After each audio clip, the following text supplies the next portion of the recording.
This is not a dream.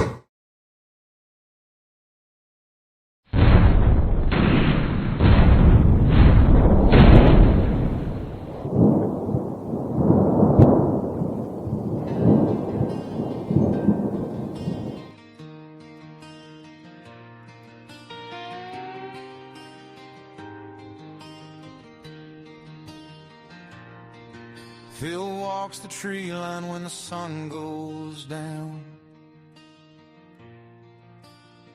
Boots in the gravel on the edge of town.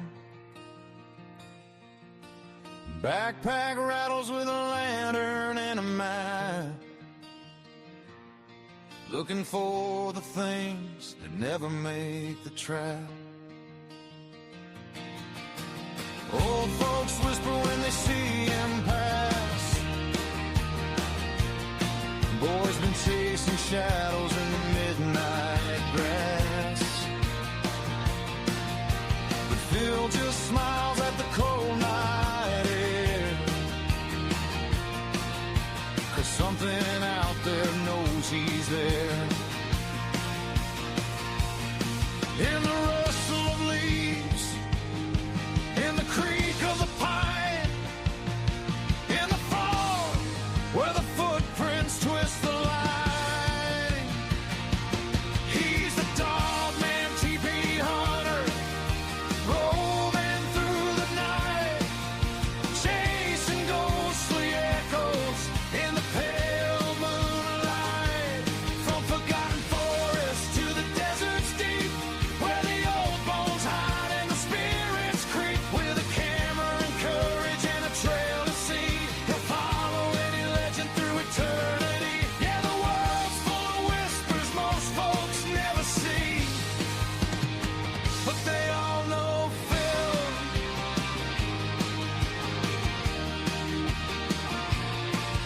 He slept in ruins where the cold winds cry,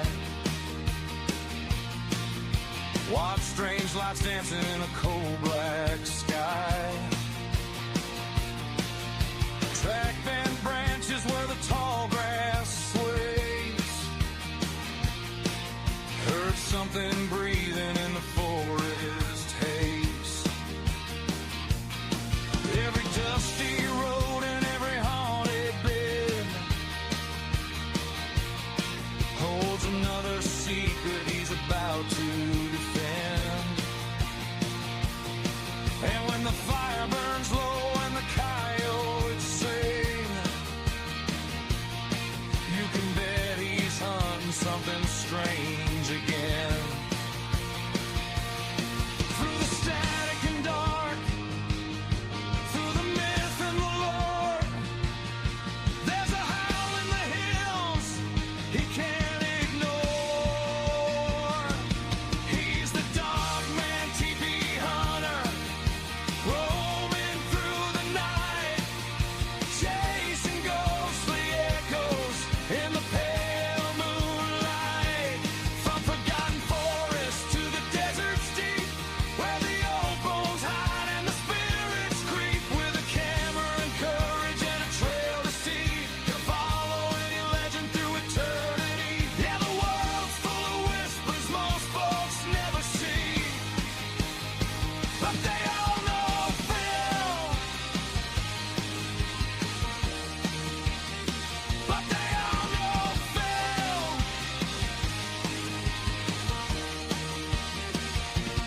Maybe it's a shadow, maybe something real, maybe ancient footprints only he can feel. But the truth lives somewhere past the tree line bend, and Phil won't stop until the very end.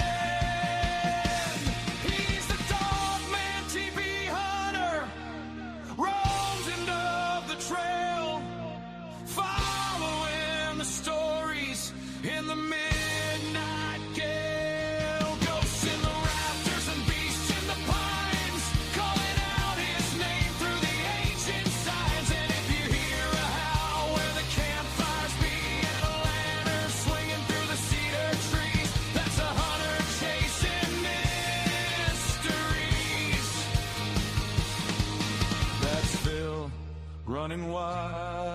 wild and free.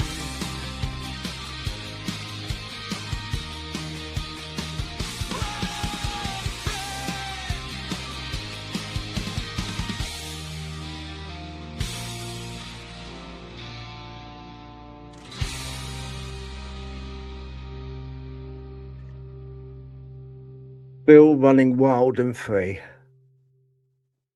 That's a thought in your mind, isn't it? What an image. Yeah. Not in my underpants either. But anyway, happy Friday night, Files. I hope everyone's keeping okay. I had a good week and looking forward to an even better weekend. You know, it doesn't get any better than the start that we've got. And I hope your week's been good as well. Mine's been interesting. Been very interesting. Before I came on, before I started this up, I'll be honest with you, I was running a bit late. I didn't have enough time to Just for Men, you know, the grey. I'm going to start doing that because it's getting a bit out of order now, the grey. You know, I mean, I had a woman come up the other day and she said, "Oh, you look good for 48." And I was like, "What? I'm only 32."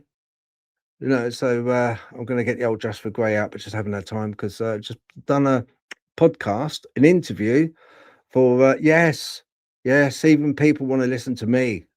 Yes, believe it or not. All right. With Vic Cundiff from Dogman Encounters Radio, and a shout out to Vic. Thank you very much. And little secret, he wants a heads up. He has agreed to also come on the show. Yeah. So may the 4th be with you, if you know what I mean. So yeah, but check out his channel. Brilliant. And look out for the drop. He's going to drop the interview, I think, this evening, later on anyway, tonight. So but that'd be good. Well, I'm going to bring the Gothic goddess of YouTube on, co-host Natalie. Hello. I'm half dark and half light today. I'm not quite sure what's going on with that. Sorry. What's going on? I don't know what's going on. That's the problem. I think the image of the idea of you running wild and free with no underpants on, because you said no underpants. No, not with no underpants no, on. I don't want to go. No, thank you. No, I did say with underpants on. Did you see when I thought you said no, not with underpants on? So I was like, no, that would be obscene. That's where I was getting traumatized. I was like, please stop. That'd be awful. I mean, people are still having their dinner, you know. A sausage and mash. Maybe a toga instead or something like that. A toga, that'd be all right, wouldn't it? Yeah, that'd be okay. Yeah. How you been anyway? All right. Yeah, I'm not too bad, thank you. I'm just a bit like blinded by the sunlight we appear to suddenly have. It's like, you've got a bit of a complexion there going. You've got a complexion going on there. Yeah, it's probably sunburn and hay fever. So, I was actually outside in the sun today. It's for a bit, as long as I could tolerate it for anyway.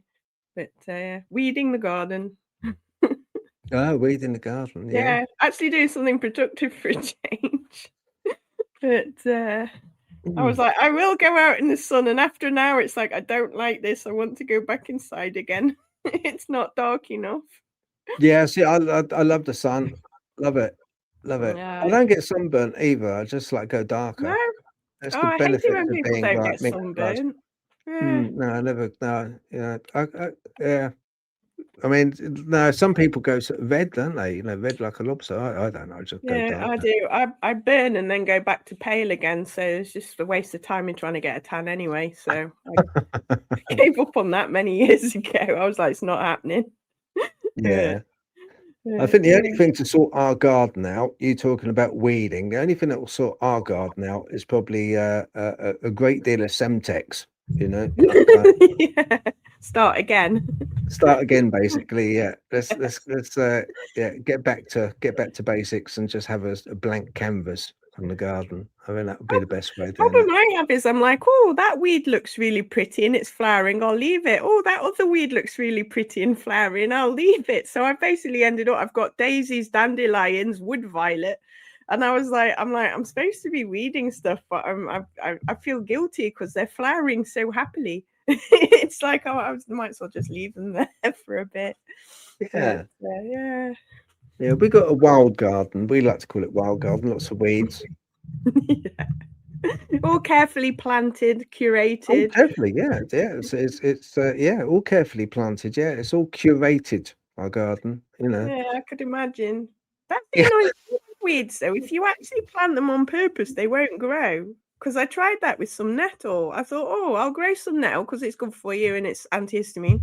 So it's like, and yeah, and it died.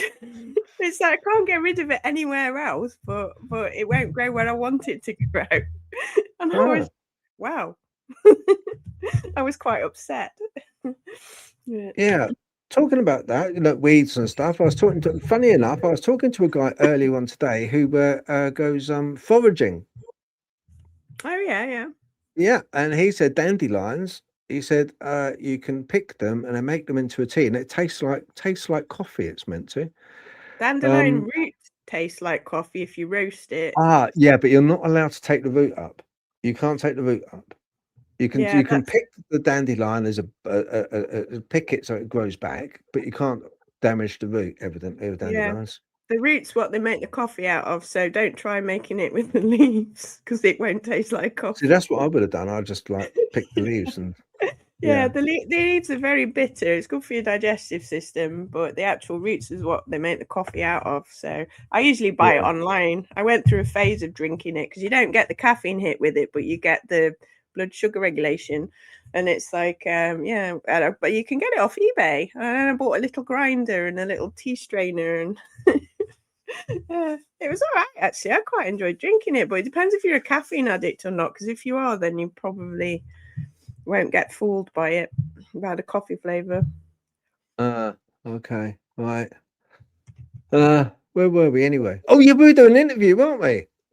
So hopefully at some point, if Chris hasn't given up on us. Yeah, we've got Christopher de Cesare. I bet he's falling asleep. Yeah, most people do. I don't blame him, to be honest. No, I can't blame him actually. No, I bet he's all tucked up with a little blanket on, you know. But you know, a lot of people do that, don't they? Unfortunately. But anyway, right, let's get him on because he's a lovely, lovely, lovely guy. Okay, right then. 3, 2, 1, here we go. Hello, Chris. Hello. Yeah, good to see you. Thank you very much for coming on. That's my pleasure. You know, and how have you been, mate? What have you been up to? I've been pretty good. It's springtime here, and I love the springtime where all the trees go from gray and brown to green and colorful, and the bushes and the birds have their babies, and the weather gets warmer. So I love springtime. Time of renewal, rebirth. Yeah.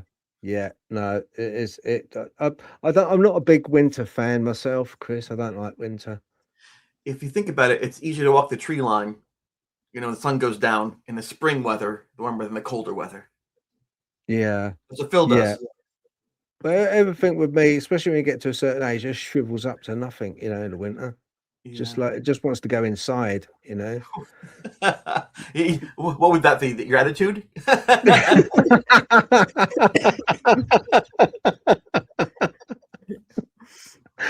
Yeah, that's good. We're batting off the same stumps here, I think. Yeah, that's good. Yeah, no, that's it. I was reading your book, and I recommend to anyone, all right, anybody, okay, get this if you're interested in the paranormal, but also it made me laugh as well as petrified me.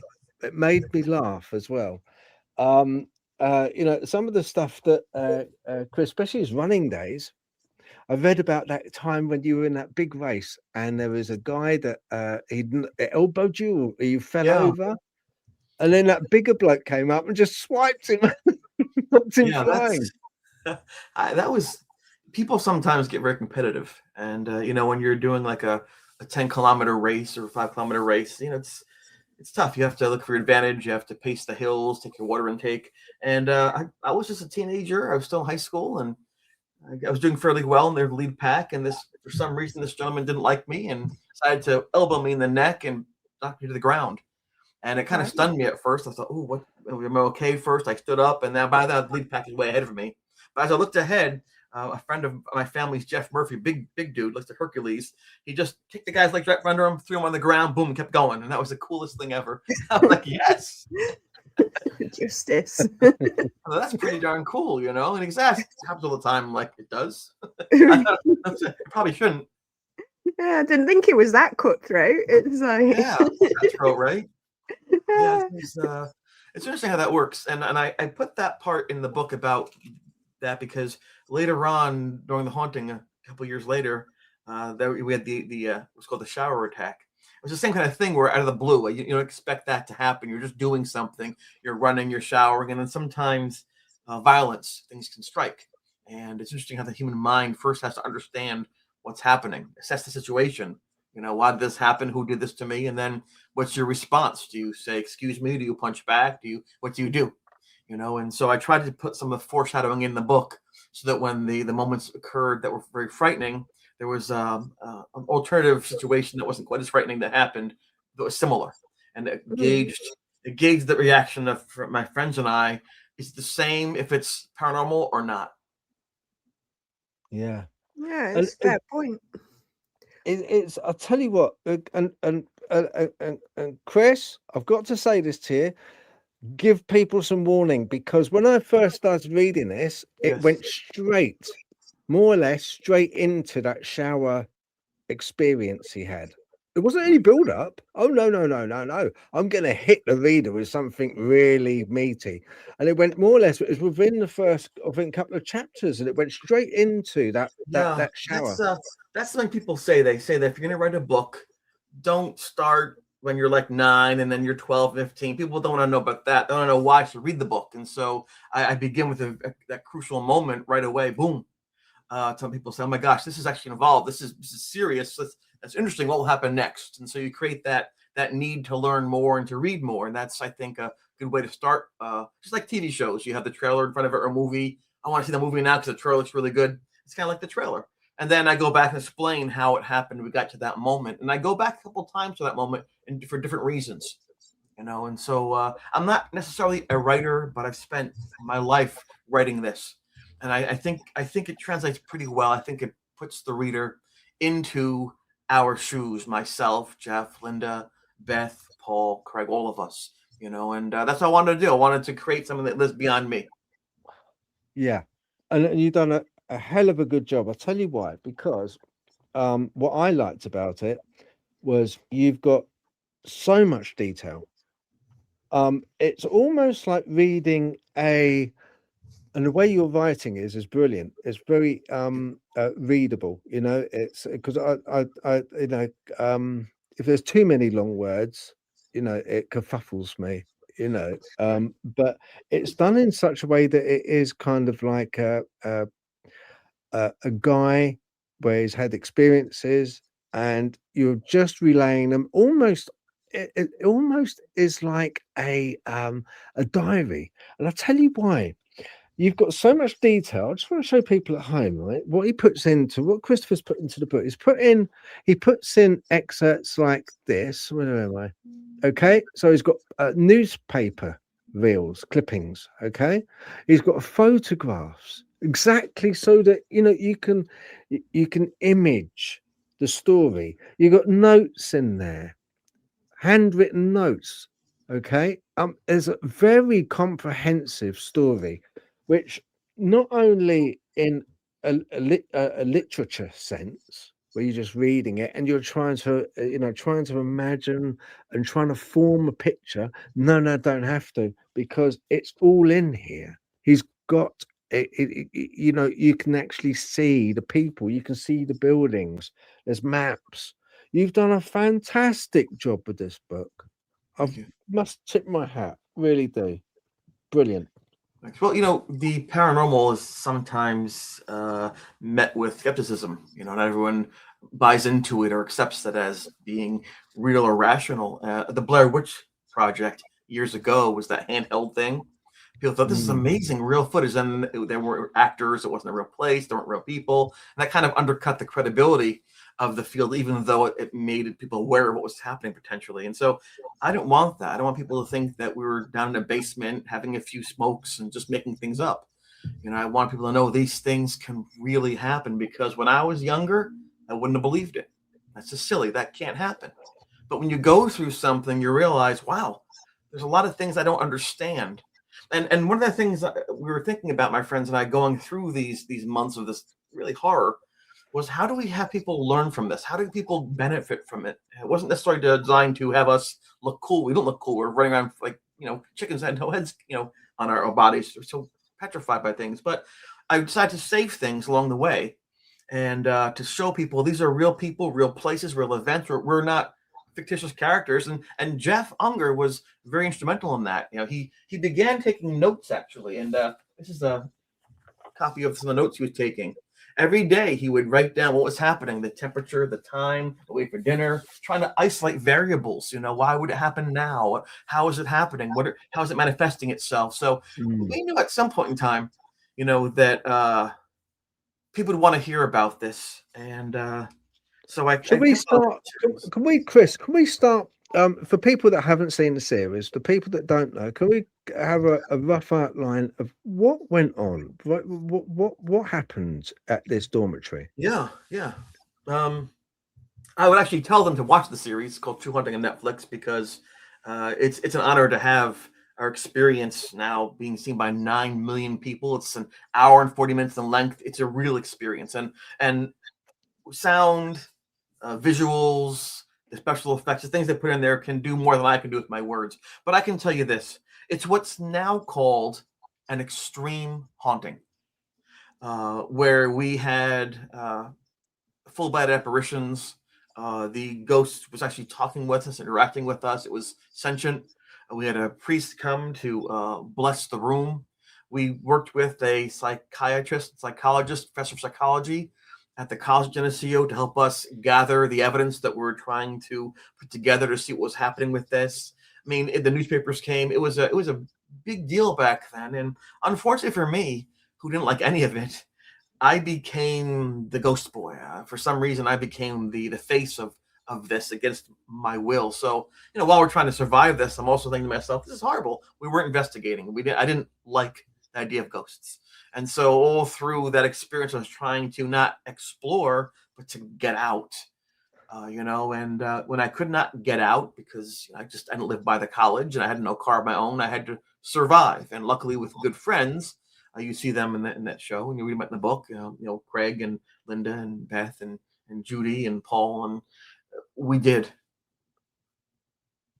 Okay. Yeah, it was a lot to go through though, wasn't it? It's like I've not read your book yet, but I have watched the Netflix, and watching it over the 3 episodes. At first I was like, oh yeah, this is just a bog standard ghost story, and then by the end I was like, whoa. You say to actually sort of like you like you say, when you switch from just experience something to having to survive it. Yes. That's when it turned for me, because I was just like, this isn't just a ghost story, this is, like you say, extreme. And it was just like, wow. I felt so sorry for you by the end, like having to go through all that. It's just sort of like, I can only imagine what that was like, especially at college. Yes. Isn't it? With you're all young as well, so there's always a lot more angst around. It's about permission too, right? It's about permission. It's about intent. So if you like someone and you hug and kiss them, they appreciate that. Go up to a stranger, that's invasive. You don't go up to a stranger, kiss them. That's not appropriate. And so that applies here too, is that if you're looking for ghosts and you interact with ghosts, that's cool. Good for you. But if you don't want that, this will come at you. It doesn't feel right. It feels wrong to you. You feel you're being oppressed and put upon. And I think that is a key thing people don't talk about, the idea of permission and not permission, of saying okay, not okay. And this thing kept coming at me. And I didn't like it at all. No, I don't blame you. To just basically let people know roughly what happened was, Christopher de Cesare, he got dropped off by his father at a college, wasn't it? A college, dormitory. Yes. College. Okay. And he is, as you can gather, he was an avid runner. Okay, long distance, very, very good runner. And I kid you not, there's a part in the book where he's running against this Olympian to be Olympian, and he beat him. Oh, So wow. he's fantastic. Yeah, seriously. When I read the book, I was like, what? I didn't realize you were such a good runner. Um, uh, but so he starts running. So as he's running, he goes for a large section of the wood, and it's quite a large wood, and he's running through this wood, and then he starts hearing his name being called by a bodiless entity. You know, you just kind of like hear things, you think, well, what was that? Someone called my name. You know, people often hear that sort of thing. And he keeps on running, but then slowly but surely things start to happen in the dormitory, and things are aimed at Christopher. Christopher seems to be the focus of this whole encounter, of this whole experience. And it's almost as if it accelerates. You can see it gradually on the TV series. It gradually, and in the book, it's in much more detail. It gradually increases in intensity for Christopher, and not just for Christopher either. There was other people involved, wasn't there? That it actually affected Chris.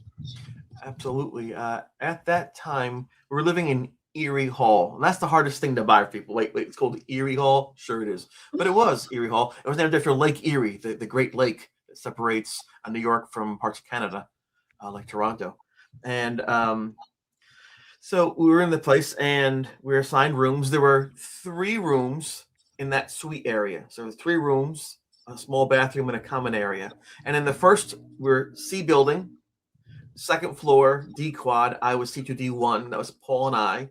2 was Jeff and Craig and Ed. And then the last one, C, was Luke and Brian. And Paul and I became quick friends. He was an athlete. I was an athlete. Paul did not like the concept of religious rules and structures. He was a young man who wanted to explore life, and beholden to other people's value systems. And I remember saying, this invisible God thing, that's so silly. Why would you limit yourself because of what an invisible thing says? And the ironic thing about that was it was him who said, we have to get a priest. And that shows the impact this had on both of us. At first, only I saw and heard this thing. It would say my name constantly. Chris. I thought perhaps it was a joke at first, and I'd run to the door once he was in the hallway and no one was there. I'd look out the window on the second floor and no one was there. And so I'll just put headphones on my head. Can't hear anybody, and I'm safe that way. Control my environment, like if you do a marathon, control your environment. And I heard it inside the headphones, and I threw them on the ground. I couldn't believe, how that was possible. I thought maybe there's drugs in my food or a gas leak in the room. Maybe it's mass hysteria. Maybe I was hypnotized, didn't know it. Maybe it's a practical joke. I didn't know what was happening. And as I began to eliminate certain things, one thing remained: the paranormal, and I was very uncomfortable with that. I didn't tell Paul what I was seeing. I didn't want to spread this paranoia. And then the second day of what the act of haunting was, we were sleeping, and this is depicted at the end of episode 1 of True Haunting. And Paul woke me up and said, hey, there's something downstairs. Heard some movement down there. Go check it out. My first thought was to say, why don't you check it out? Right? But that's fine. So I got up and went down there, and I didn't see anything at first. I went back up again, and my tape recorder was on, playing this noise. So I thought, this is crazy. And then that night, Paul said, oh my God, I see it. I see it. And he described to me a man with a tilted head, which is exactly what I had seen the day prior. So once he saw what I had seen independently, I knew that it wasn't internal. I knew it was external. At first, I was very happy about that. Yes, I'm not going mad. I'm not crazy. And then I thought, wait, this is worse. There's a dead thing in the room. So my joy was very short-lived. That's how it happened. First, I'm like, yes, then, oh, worse. And so that's how that happened. Jeff Unger, who lived next door to us, was key to all of this as well. As a young child, he loved those shows like In Search Of. And that's incredible. Shows that would cover mysteries and legends of the past. But as he get older, he realized it's probably not true. It's just a TV show, and that kind of made him sad. When I came running into his room saying I saw a ghost, he didn't condemn me. He didn't laugh at me. He like turned on. It like put the switch. Like, oh my gosh, this person who I trust, who lives next door, a serious athlete, not a practical joker, is telling me there's a ghost next door. I got to find out. And so his enthusiasm for learning, his desire to understand what could be possible, born of his childhood, watching of television, was huge because he began to bring things like fish tank thermometers to get the air temperature. He bring his notes, his camera. He began to document everything to see what we could verify. So, it takes a lot of people to form a team to survive a bad situation. I was going to say it's quite rare as well for people to be relatively level-headed about something like that as well. It's like not like what the heck is going on. It's like, oh, let's investigate this. Let's document and analyze. I mean, even yourself, that list of things, checklist of things, you're like, are they drugging my food and that? I mean, that's pretty extreme. Like, to go through that whole list and before you even get to the paranormal, I mean, that must have been like quite, that's quite an analytical way of doing it, because most people are like, am I going mad or is it something else? So whereas you're just like, let me think of all the things I can think of, that no matter how crazy. I wasn't. I was a good student. I was a good student, Natalie, and I was a very successful runner. And I knew that you have to control your environment. So I remember one time I ran a race. I was 16 years old, and I was in the 3rd or 4th place. I wanted to win, get a scholarship. All the scouts were there for the colleges. And with a half mile to go, ready to take 1st place, I got a big cramp. Oh, right here. Oh, and it hurt so bad. And I had to stop. And I was so angry. I got 35th place. I blew my chances. I was so angry. And you know what? This can't happen again. So after that, every day on my training runs, I'd bring fruit, an apple, a banana, an orange, a pear to eat and make cramps happen on purpose to learn how to run through the cramps. So I'd induce the cramps on purpose, learn what I had to do to get rid of them. So I was very serious about that. My dad had been a science major in college. He was a teacher, a principal. And he told me, you can't panic. A surgeon can't panic during an operation. A pilot can't panic while he's flying the plane. You just cannot panic. And so I was trained not to panic. And so I first saw that thing in the room, I'm thinking, what is that? That is absolutely impossible. It matches nothing that my understanding of the world equals. And so I tried to figure real quick, okay, what could that be? It could be this, it could be that. Check. Because in a marathon sometimes, it's 42 kilometers. It's a long way to go. You're out there for hours. You have to make sure your carbo loading is done prior. You have to make sure the water intake is good. You're pacing yourself while your splits on your arms, the hills. I mean, everything is an organization about controlling your environment to do the best in it. And so I was trained to do that. And Jeff, he grew up in a family with lots of siblings as well. And one of his siblings at times had emotional difficulties. So he knew what trauma was.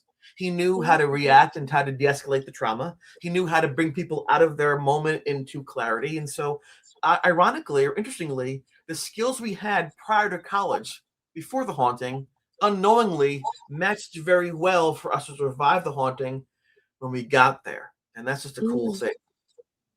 Yeah, no, it's amazing how everybody was like come together and like say almost not quite, I won't say perfectly placed. Obviously, I'm sure if you had the choice, you wouldn't have, but they're all perfectly placed to try and figure things out. And like you say, to stay as calm as possible about it. It was quite an interesting aspect of it. Yeah. I'm just going to move us around a little bit. Just hold on. Okay. And I'm going to put Chris in the middle here. Okay, that's good. That's better. Right then. Chris, I wanted to ask, prior to Erie Hall haunting, in your earlier life, was there any notable unexplained experiences or traumas in your life? Do you know that you can share which were of paranormal origin that you can remember? Yeah, I want to start by giving a quick little flashback. When I was in the 5th grade, still elementary school, we're still young at that age. You're learning about life. I still have my action figures and things. I like baseball. I remember in one particular class, there was a young boy. His name was Robert. And Robert had on his face a visible mole, like a birthmark. It was brown. And I remember a bunch of the students circling around him and saying, mole face, and pointing at him and laughing, mole face. And at first, Robert didn't understand. He was laughing until then he realized, oh, they're making fun of me. And I saw as his face went from happy to sad. I saw his whole self-concept. I'm just like, 9 years old and to be destroyed. And I remember I pulled back from the crowd. I'm thinking, this is horrible. I don't like this. I went to my mom after school. I said, Mom, something bad happened at school today. And I explained to her. So she had me go over to his house and say, listen, I'm sorry that happened to you. I want to be your friend. And so that was something that my mom helped me with about if you want to say something, just say it. Try to be helpful to people. Be a good person. That was important to me. So my mom was a very key figure in my life in terms of my morality, my development of what I did and how I viewed the world. Do good. When I was younger, my mother said that I would do some strange things. She didn't tell me as a youth, didn't remind me, didn't go over them. As I got older, she'd tell me back when you were 5 or 6. Her fear was that if I thought about these things, I would be different. I would be ridiculed. I would be an outcast because unlike today where you have lots of podcasts and vodcasts and TV shows, back in those days, the paranormal was the occult. And you could lose your relationship, your family, your church membership by talking about these things. We live in a much freer society than we did back then. And she said to me, I would just know these things. She gave me an example. I was watching the television, the Pink Panther cartoon. Dun, dun, dun, Oh, yeah. right? I started coloring in my coloring book, and I said, "Uh-oh, what's the matter?" I said, "Dad got hurt at work. He fell on the steps and ripped his pants." She goes, "Oh, stop! That's silly." About 7 hours later, he came home. His cell phone, then his pants were torn. She goes, "What happened?" He goes, "I fell on the steps." And my mom's like, looks over at me like, or I'd say things like, "Grandma's calling," and Grandma's not calling. She rings like. And she got chills, like, oh my gosh, this young kid. And she said that when I was younger, she'd say to me, ask me, what's their aura? I would see colors around people's bodies, around their heads. I'd see purples and blues and greens. And she said, what is Aunt Plant? And it's all cool. But she realized that that's not cool to make a kid do that. So she kind of clamped it down. And so eventually I didn't think about those things anymore. I thought about what my friends were thinking about. What was for the test at school, what was for lunch, what we're doing, things like that. So I didn't really, I forgot I ever did that. The one thing I recall from my childhood that did stand out, again, it wasn't something I ever talked about. My great-grandfather was born in 1897. And he was still alive when I was born, which is kind of awesome, right? To know someone who were before they had, the cars and airplanes and things. And I would ask him questions sometimes about life in the old days. He'd tell me. And I remember when I was about 11 or 12, he got sick. He was older, and we went to the hospital to visit him. And my mother said, this might be the last time you see great-grandpa. I'm like, why? Because he might be dying. Why? You're a child, right? She says, well, people eventually will die, but don't think about that. Think about what you're going to say to him. Make sure so I'm going to tell my great-grandpa I love him. I think he's so cool. I love you, great-grandpa. We got to the ward, the floor he was on, and the ward smelled this horrible smell, just this horrible smell. Probably was like death, right? It was just terrible. And I went, ew, what's that smell? And my grandpa looked over. He looked sad. My dad's like, Christopher. I'm like, oh. So I get out of the room, into the hallway. I remember standing by the shiny walls of the hospital, little fire extinguishers there. Like, and then that was it. They left. I said goodbye to my grandfather. I remember in the car on the ride home, I was crying. I'm like saying to myself, "I'm sorry, Grandpa. I'm sorry. I'm sorry I messed it up. I just want to tell you I loved you so much, and now I can't." It really bothered me a lot, 6 months later, springtime came. It was in April, just like this, and I was hitting a ball behind my grandparents' house. He'd been my great grandfather, and the ball went around the house. It was a nice shot too, like a home run. So I went around to get it, all proud. I bent over to pick the ball up, and I saw a person there. I looked up. It was my great-grandfather who had passed away 6 months prior. And I'm like, and he smiled at me and went, don't say anything. Shh. He was saying goodbye. Wow. He must have known that I wanted to say goodbye somehow. And that's what I wanted in life at that point, was to say goodbye to him. I missed my chance. And he came to say goodbye to me. But he also said, so I didn't tell anybody. And so I kept that inside because maybe he wants us to be there. Maybe he broke the rules by being there. I don't know how that works, So, but that's what I had. Yeah. And so, but that's the one thing I could say that definitely seemed like it was very interesting. But again, you start growing up, you see boys, you see girls, start dating people, you start like ice cream, you sports, the world's in front of you. You kind of forget things over time. You just move beyond. There's so much more to go ahead of you. And I didn't even think about that moment until the haunting was progressing some, almost, 9, 8, 10 years later. Yeah. No, that's very lovely. That's a very lovely It is. story. And he came back. It is a very lovely story. Yep. Chris, you had a toga party. Yes. In the dormitory, and you saw out the window a figure in the window opposite, I think it was. Now in the series, you call across your friend. Look, come over here. Look. Was it didn't quite make it clear in the series, but was the time frame like by the time your friend came over to view the figure at the window, did it have enough time to leave if it was a person, or was it so quick that your friend came over that it's just impossible that it could have moved? I really have to give credit and thanks to Raw Productions, All 3 Media, Netflix, all the folks that made this. They had to take 400 pages of notes, 40 years of memories, 9.5 weeks of active everyday activity and crush it into a little bit. How they did that and make it coherent, I don't know. It's beyond my pay grade. Kudos to them. So a lot of things that you see maybe 10% of this or 8% of that. All these things, there's a lot more to speak about. The toga party, by the way, for me is an incredible memory, not because of the ghost. It's because it's the last time I had of innocence, of fun, of laughter before the ghost. Once that party ended, my life was changed. I look back very fondly to my pre-toga party days because before then, I wasn't scared of things. And that's why you show the book. The cover of the book is the toga party. That's the beginning. Within minutes of this picture being taken, I saw the ghost. So it starts before it starts. That's how it goes. That's why I chose that. And it wasn't as though I was depressed. I was very happy. I was very popular. I was in great shape. At that point, I was kind of cute. I'm old now. And what's going on is actually Jeff had to put more clothes on me because the ghost tore my clothes off like 3 or 4 times.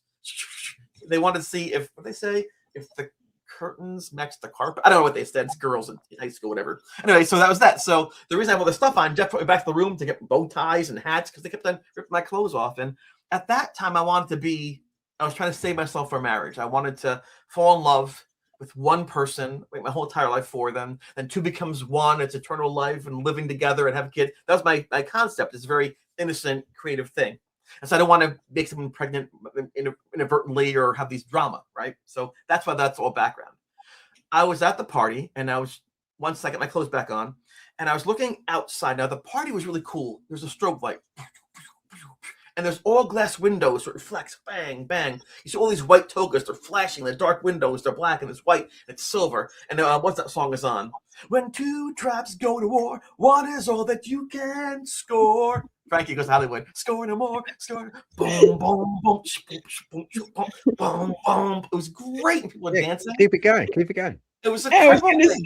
That song now, over 40 years. Yeah. So anyway, but so that's all happening, and this other girl is trying to talk with me and buy me drinks and things. I'm like, oh, she smells so nice. Her skin was all smooth, but I didn't want to have a relationship quite yet. Like, don't do this to me. And I looked out the window. I saw some person like this. He was under a street light. That's what I could see him because it was a little dark outside, and the room was well lit where I was. But there's a spotlight, like a lantern above him, almost like a V shape of light. And there he was, almost shadowed. But he looked so strange. His clothes were disheveled, like ripped and dark and dirty. He was like maybe escaped from some asylum, or he was in the run, or he was homeless. He looked so angry right at me. I remember telling my friend, "Oh my God, what is that? What's the guy doing?" I said, it looks like he's angry at us, like we're dancing on his grave. I said those words I used, like that, like ooh. And so my friend said, her name I think at the time was Judy, a different Judy. Where? I don't see it. And we looked out He was gone. And then Jeff came over. What he's looking at, because he was always curious what we're. So it was quick. He let me see him, and he was gone. And usually parties spill out into the courtyard. People like drinking and dancing. But it was very cold. It's in January, so the party stayed indoors. Otherwise, it would be cool to kind of creep out a little bit closer with the party and see who that was. But Yeah. that was it. But I was so scared of that guy because I thought perhaps I didn't think it was a ghost at that point in time. I didn't think ghosts could do that. You know, I didn't think they would do that. I thought maybe it was somebody who's just in a bad way, who might be overdosed or escaped or angry and violent. And so I didn't even leave the room for like a day and a half because that thing scared me so much.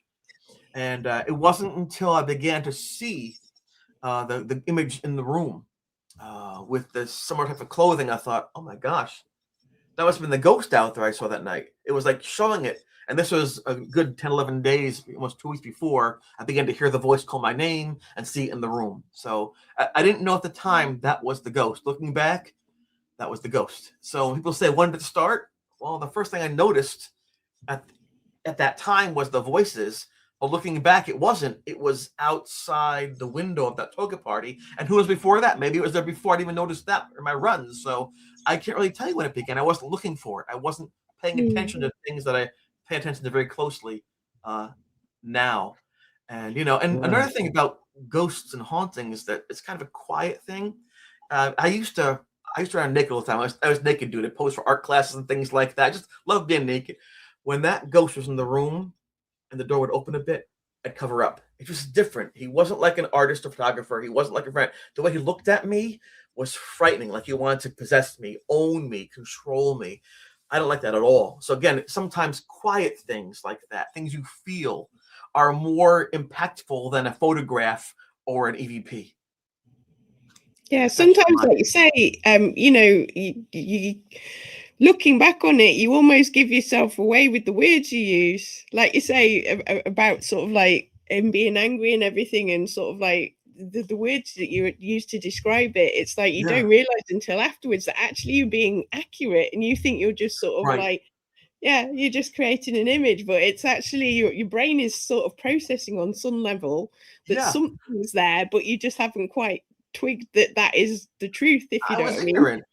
Natalie, you're 100% right. I remember in March, and one evening we're in the common area, and I saw the thing. He's perched in this tree, and his eye is gouged out, and his intestines are falling out, and he's bleeding. I'm like, that thing is evil. Oh my God, it's trying to harass me. I didn't know it was showing me who it was and what happened to it. So it was trying all this time to communicate. But I didn't know how to do that. I didn't know it was possible. I didn't know what to do. So I was always a nice person. I tried to be nice. I was always kind. I was always honest. But I didn't have any faculties or understanding about what was going on around me. Thankfully, because even though I was very ignorant and unintelligent, my kindness and my decency got me good friends. And those good friends came to my rescue, circled around me to say, how do we help him through this? So there is no ghost boy. I'm not here talking to you without Beth, without Linda, without Jeff, without Father Charlie, without my dad, with people who took the time to help out and not ostracize me, or because many people did. Many people stopped talking to me. You know, what did you do in your past life? Are you sinning? Are you evil? Are you? No, I repent. I'm like, I didn't do anything. So it was a difficult time, and it's not about me per se, but again, I wasn't exploring. I wasn't investigating. I was trying to survive and just make it stop. Okay. Chris, just to in retrospect, at what point again was it that you asked the priest, or your friend asked the priest, to come in to bless your dorm? Yeah, it was about a month into the haunting. We had tried to ignore it. We tried to, say prayers. We tried to talk to it. It would just keep coming back. He'd see it over my head, floating over my head at night. Like, wouldn't tell me because it freaked me out in the morning. And I would wake up and I'd be touching my foot, like, ew, stop. It'd be most at nighttime, but once in a while in the daytime, I said, this is daytime. You can't be here now. I didn't think there were any rules, about that.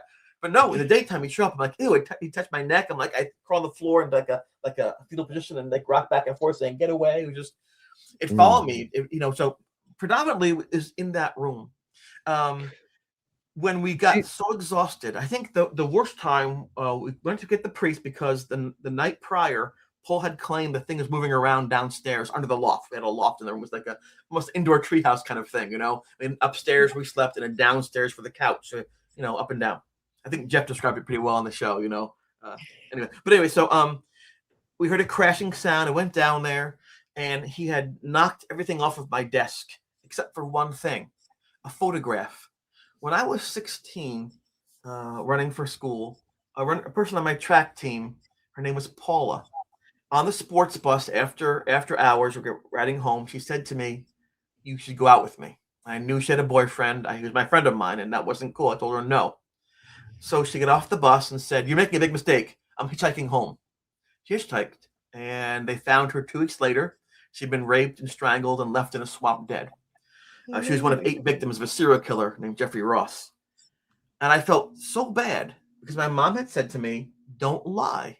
Tell the truth." I thought, my gosh, if I lied to her and said, "I'll go out with you," she'd stay on the bus, she wouldn't be killed. So I had this horrible guilt about being honest and how does that work in life? And it really shook me. And then I couldn't believe within a few weeks, people gave her track number to somebody else on the team and they forgot about her. They're going to prom, they're going to college. I'm like, what about Paula? I just thought about her lying and dead in the ground for days while they're looking for her, not knowing. I'm like, oh my God. And the horror she must have felt as she's being killed. And just, it ate me up. So she'd given me I got goosebumps. She'd given me a small photograph just, you know, to say hello. And so I took that photograph, I put it behind another photograph, and I brought it to college. I hid it behind there, just not to forget her. I'm not going to forget who she was.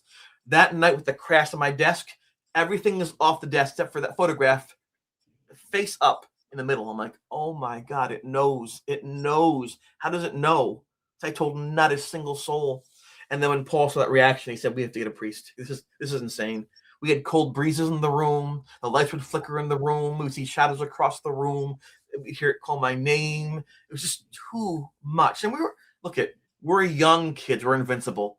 We can eat everything we want to eat. We have to sleep all the time. We don't break when we fall. We're at the top of our lives. The world's our oyster. It was terrifying. Both of us were overwhelmed. And so he said, "Let's get a priest." I said, "Well, okay, but you're talking to him. I'm not going to talk to him. I'm too embarrassed to say that because I go to church sometimes." And so we went up there. We brought Jeff's notes. Paul and I brought Jeff's notes to see the priest. And the priest wouldn't see us. He apparently was at a wedding. I'm thinking to myself, who has a wedding at 7:30 in the morning? It wasn't true. But the woman there, or the associate, gave us a piece of paper. It said Father Charlie and said, "Talk to him." I remember him talking about a ghost one time. Maybe he can help you. And Father Charles Manning was at the Interfaith Center on the college. Interfaith meant you could be Protestant, Catholic, Jewish, Muslim, atheist, whatever you were. You all go together and you work and you plant trees, you build understandings, you talk about acceptance. So I said, okay. We went to him. He was, although a Catholic priest, though, but he tried to have everybody involved in what he was doing. We went to see him. He read the notes, and he said, "I believe you." And I was so happy that an adult, a figure of authority, believed us. Then he said, "You guys doing drugs?" I'm like, "What?"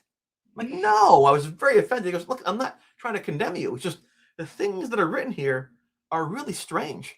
I can tell by your face, like your tears, he's shaking back and forth. Something's happening. But if I don't know what it is, I can't help you. So let's rule some things out."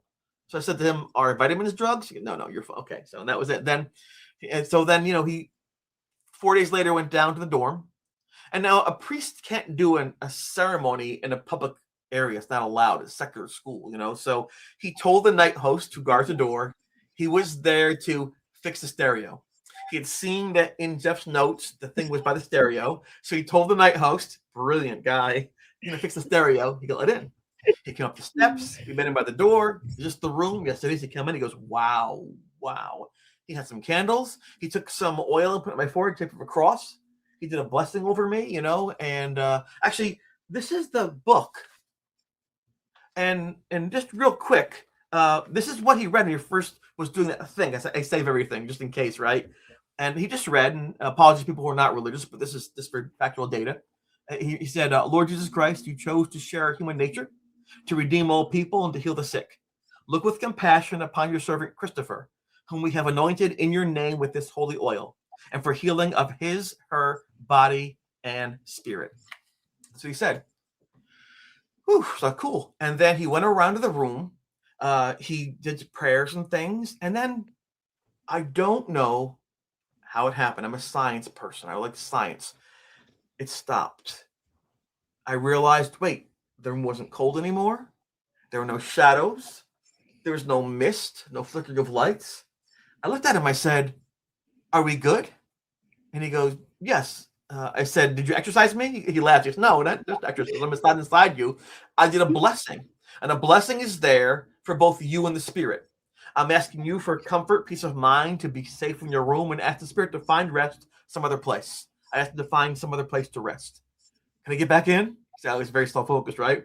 Well, only if you invite him back in. That's not happening. And that's how that happened. Then guess what? It stopped. There was nothing happening in that room. However, the ghost, apparently being angry at being sent away, the ghost did respect his blessing, began to attack people. Me, Beth, Linda. So while it somehow sensed it need to respect the blessing of the priest, it was furious about that. It was furious being put away from me. So he began to attack my friends, and they called for me. And then guess what? Back to him I go. So this thing was brilliant. It was very brilliant.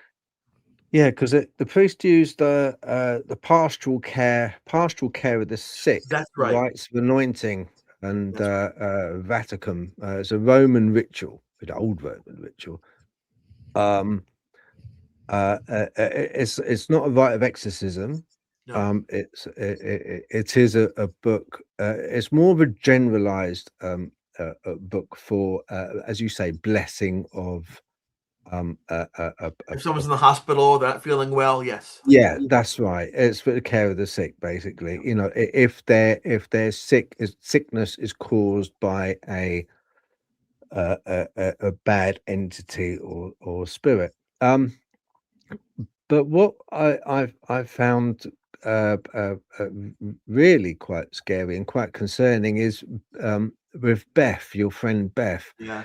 After that occasion, Beth had quite a bad turn. It kind of picked on her, and Beth was found on the floor. What state was she in when she was found? What was happening? Ooh, that's a tough thing to talk about. Beth was supposed to meet Jeff and I to go to the college union. They have pool tables there and snacks. It's a nice place to go and to socialize. And Beth was, if you knew Beth, she was always on time. She was like clockwork. She said 4:04. She was there at 4:04. So we had a time. It's been 40 years. I don't know what time was anymore. And she was late by 15, 20 minutes. And Jeff and I got concerned. And so we walked from our building of Erie Hall, the C building, to the B building through this glass corridor to her room. We got to her suite area. Her door was the second one in. It was slightly ajar. It was like a little bit open. I thought, that's weird. So I knocked, like, boom, boom, Beth. And then I looked in, and to be rude, but just to make sure. And then I just saw her feet, like her bare feet on the ground. I'm like, oh my God. I saw the couch was turned over. The light was smashed. Just full of glass. I'm like, I said, Jeff, I think someone attacked her. Don't touch anything. I'm going to use my shoe to open the door. I'm going to see if I can see if she's okay or not. If she's hurt, we'll call an ambulance. If she's not moving, we call the police and an ambulance. Don't touch anything. I thought maybe she had a boyfriend who beat her up or something. I didn't know, So I kicked her open. We looked slowly. We looked in, and she was like unconscious. She wasn't even moving. I'm like, Beth. I remember her. I could barely talk to her. I'm like, Beth, and then she like that. Like, I'm like, what? I'm like, she goes, what are you doing here? I'm like, you're supposed to meet us. What happened? She goes, the ghost. Like, oh my God. And she said to me that she said Jeff and I that she goes calling my name, kept talking to her and things, and wouldn't leave her alone. Started smashing things. That she just said I passed out, and that was crazy. That was a scary thing. I was relieved that she wasn't dead. Whew. But again, it shows you the length or the extremes the ghost is willing to go to have me involved back with it, because the ghost is saying to her, Chris, where's Chris? So it was clear when Linda was held down in her bed, same type of thing. She couldn't move, and we got to there, and their roommate Judy was there, and they came running for us to get us, and we went in the room, and Jeff had his camera. I said, Jeff, hold on a second, make sure it's okay with her. She said, anything you want, just get things on, nothing off of me. And so Jeff had his cool pictures to see in the show, and I said to the thing, listen, you don't want her, you want me. Leave her alone. I give you my word.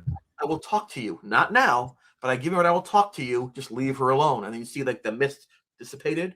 She sat up in her bed a little more. Like, so there's no question at that point in time, as odd as it sounds, this thing understood what I was saying. It wanted contact with me and only me.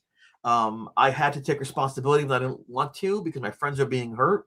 It was very involved, and at the same time, above us is this big picture. Oh my God. And Jeff has this in his head. We're talking to a deceased spirit or ghost or human being.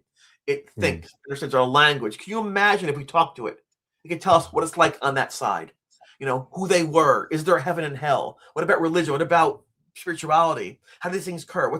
He thought we can go on Mike Douglas' show and maybe talk about the world, what we've discovered. For me, I'm just like, oh my God, I can't do this. Oh my God, this is horrible.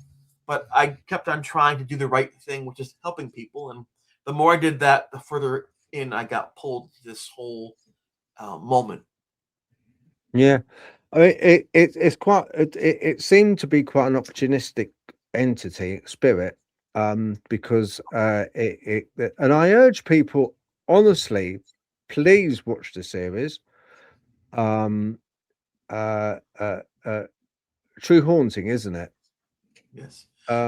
Please watch it. It really is a good watch. It's very well done.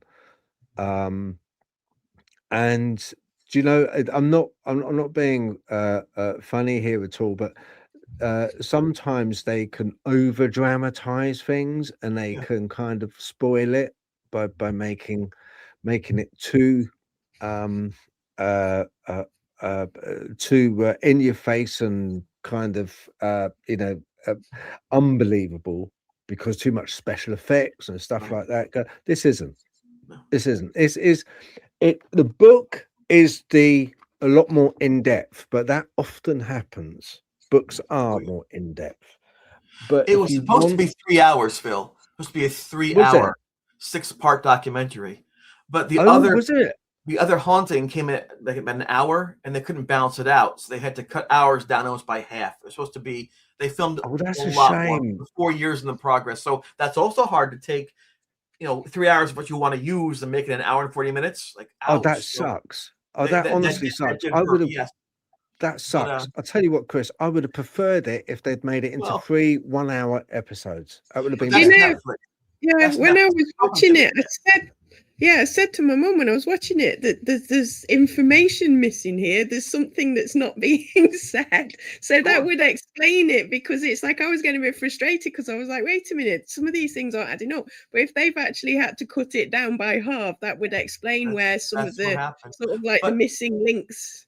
The Raw Productions, they did Race to the White House. They did Gold Rush, Vatican Girl, the Meghan Harry biopic. They do incredible biops, but it was Netflix that chopped it down.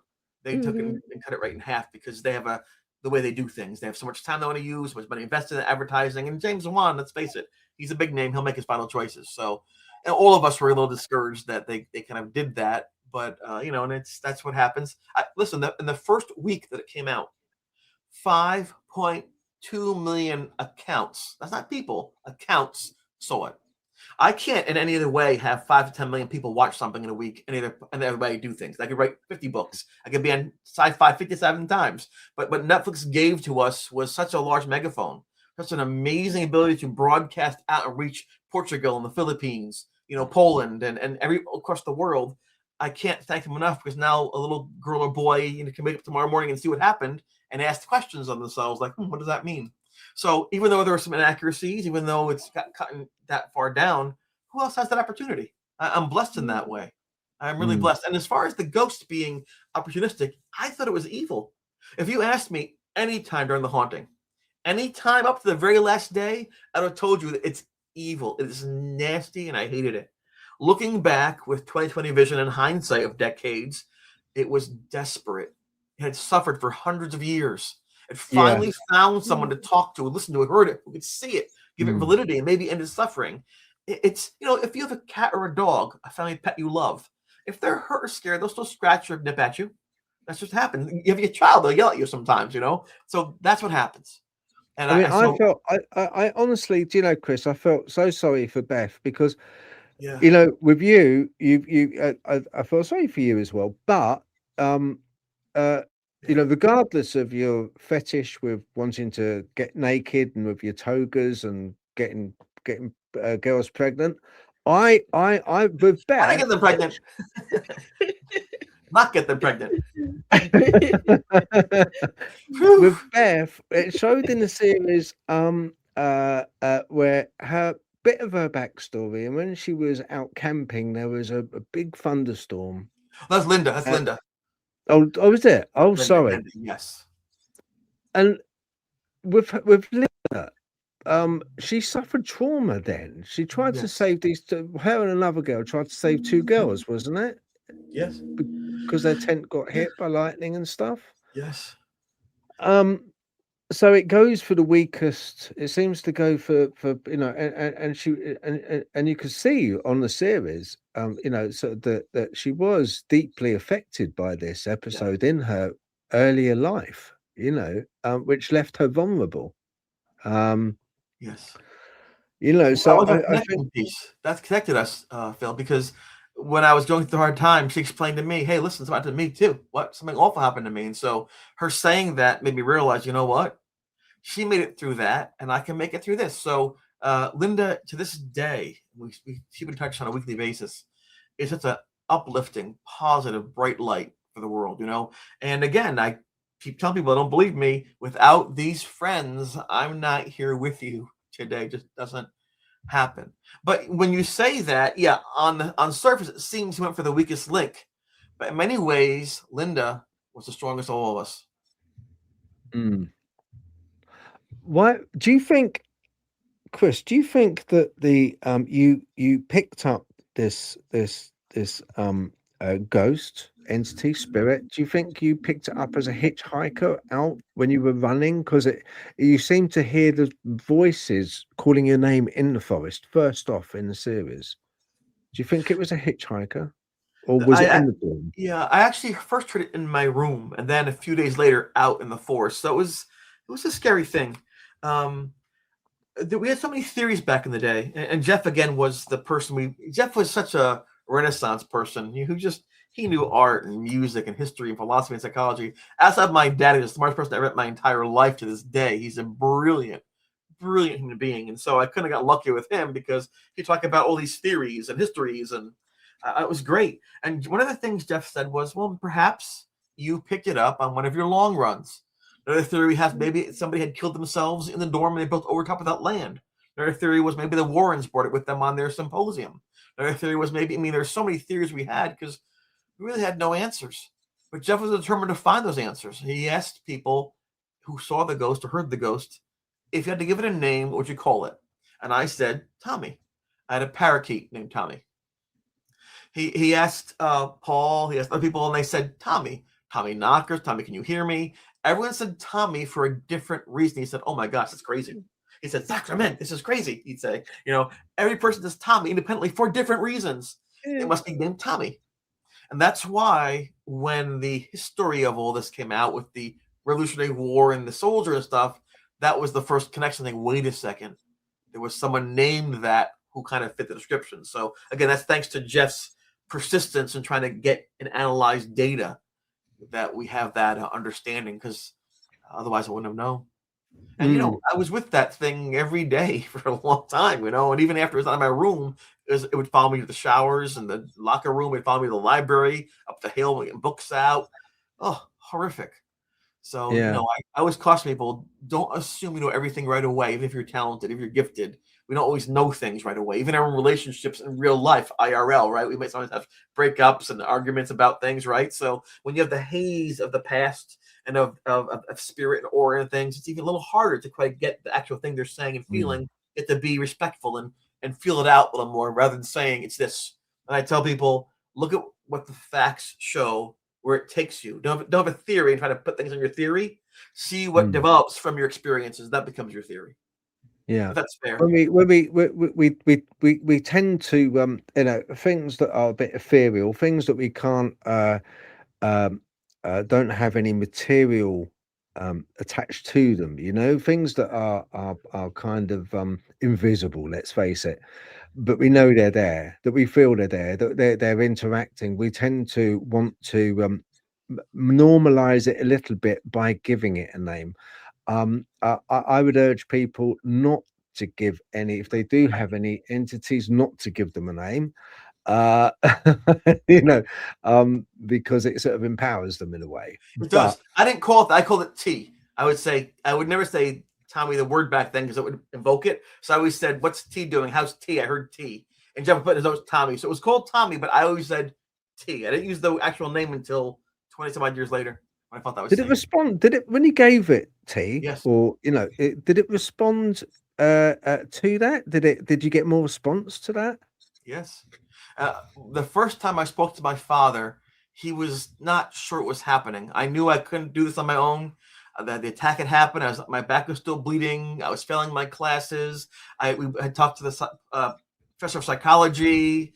We had been in the room bus by the priest. It's just nothing was ending. It was just ramping up and ramping up. And he said, "Well, tell you what, then you go and get the biggest, strongest guys you can find.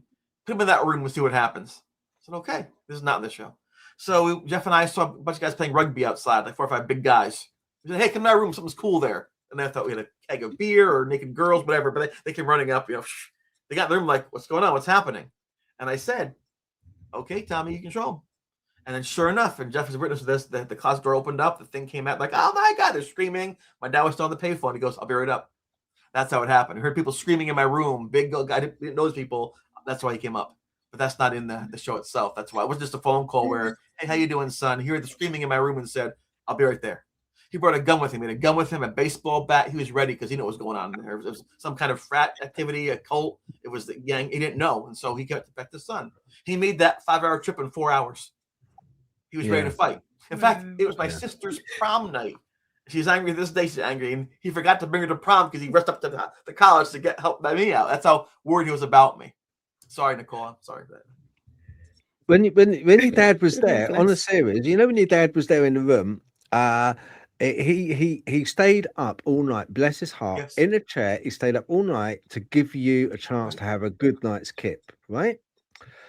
Now, he in the series, he started to get cold and chilly, and then he was drawn. He was drawn to. It looked like a louvered cupboard, like a closed cupboard. Yes. What was the drawer there, and was there a drawer for you? Was that like an origin? Was that a place of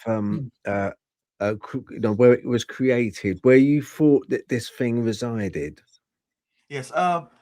When my father got to that room, he explained. We didn't talk about these things. He hated talking about things that he made him uncomfortable. When he eventually talked to me about it, not then, years later, he said that the room was very cold. He saw his breath. He assumed the window was open. So he went to close the window, and it was closed. Well, it must be the heat's off.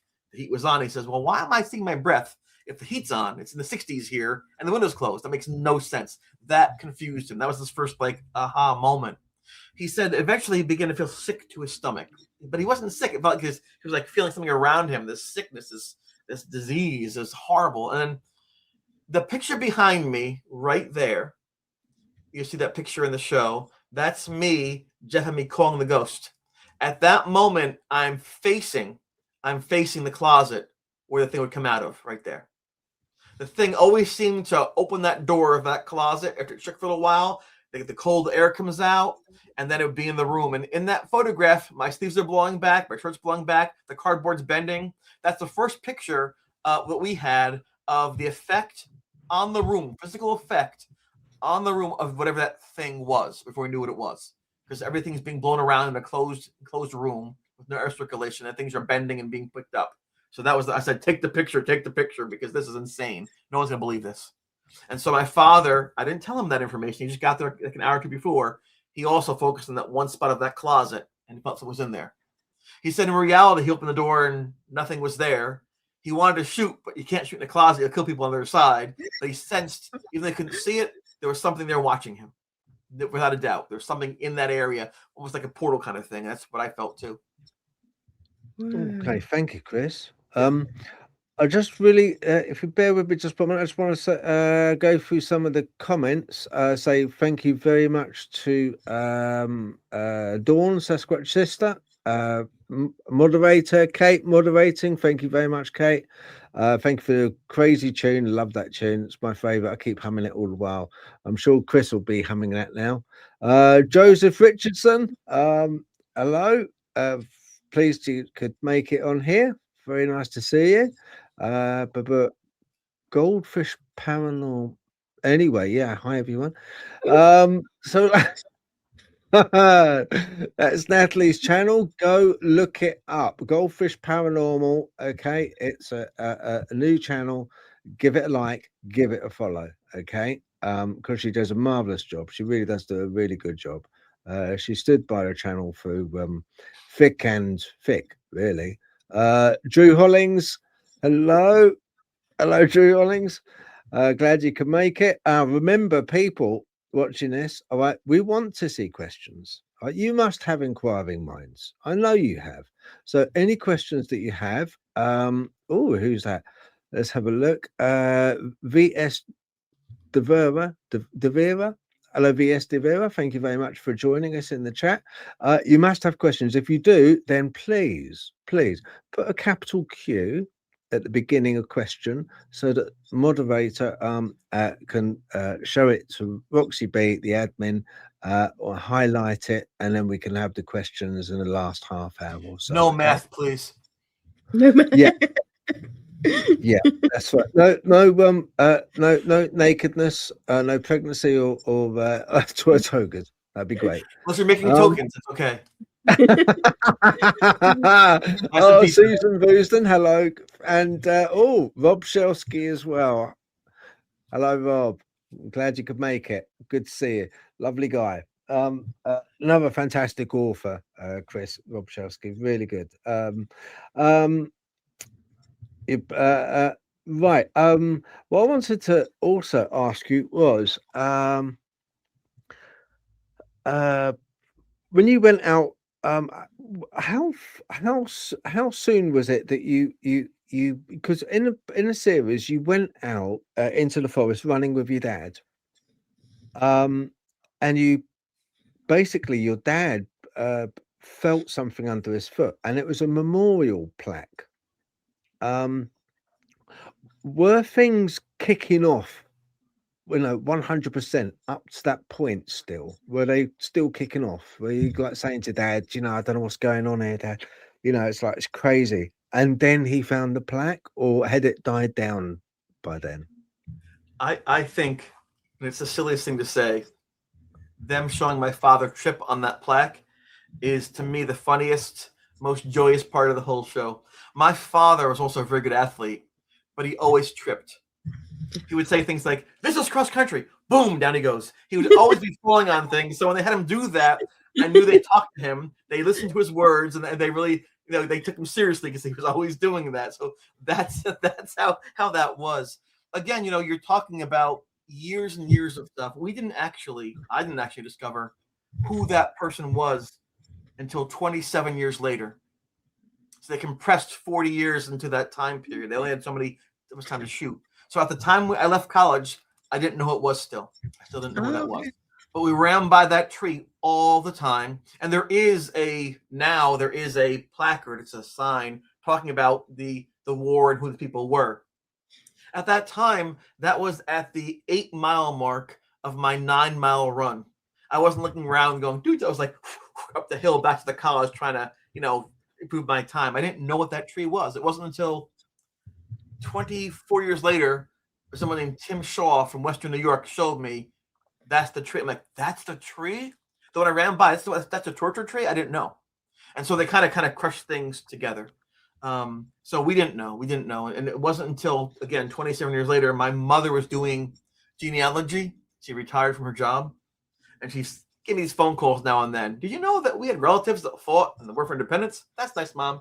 How's things? Good. A couple days later, they fought by your area? That's nice, Mom. And the third call was amazing, where it was like, my great uncle and grandpa found a guy by this tree. He'd been tortured, and they gave him a burial, and his name was Thomas Boyd. And I'm like, what?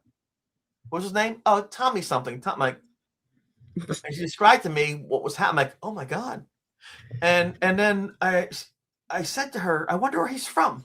Because when I talked to the ghost the last time, I asked him questions, and those aren't actually in the show. I asked, where are you from? And the ghost said to me, Danville. I don't know where that was. It turns out that this Thomas Boyd soldier came from Danville, Pennsylvania, hundreds of miles away. And he told me that. So I saw her Danville. The name matched, the location matched, the wounds matched. I'm like, oh my gosh, there's a family connection to this? Holy moly. And I wondered maybe he knew who I was without me knowing who he was. So it was a strange, surreal moment. You know, it's just, and so people get impatient sometimes. I want to go on Netflix today. I want to be famous tomorrow. I got to make my t-shirts and shave my head and cross my arms and have a cool TikTok page. But sometimes good things, meaningful things take time. Sometimes friendships build over years, not just months and days. Sometimes perspective can be influenced by pain, by joy, by meeting different people and new perspectives. We have our own personal lens. So it took a long time for us to understand a lot about what the audience will see on that show or hear and see on your vodcast. You know, and like I said, it never wanted to happen. I wish it never did happen. But there's so many cool things looking back that we got to see and experience. And what paranormal investigator wouldn't want to see multiple times a full-bodied apparition, one that would talk to you and you can communicate with it, you would have understood you? Who wouldn't want that? Who wouldn't want, as you're doing it, not listening 4 days later, as you're talking, hearing this thing talk to you? Like, oh my gosh. I mean, if you're seriously involved investigating, these are like the holy grails. Who wouldn't want photographs of things that can't be explained without any kind of Photoshop? Who wouldn't want that? Who wouldn't want a case where the priest is there and the psychologist? And I got goosebumps. I mean, it's like a Hall of Fame case, and I hated it.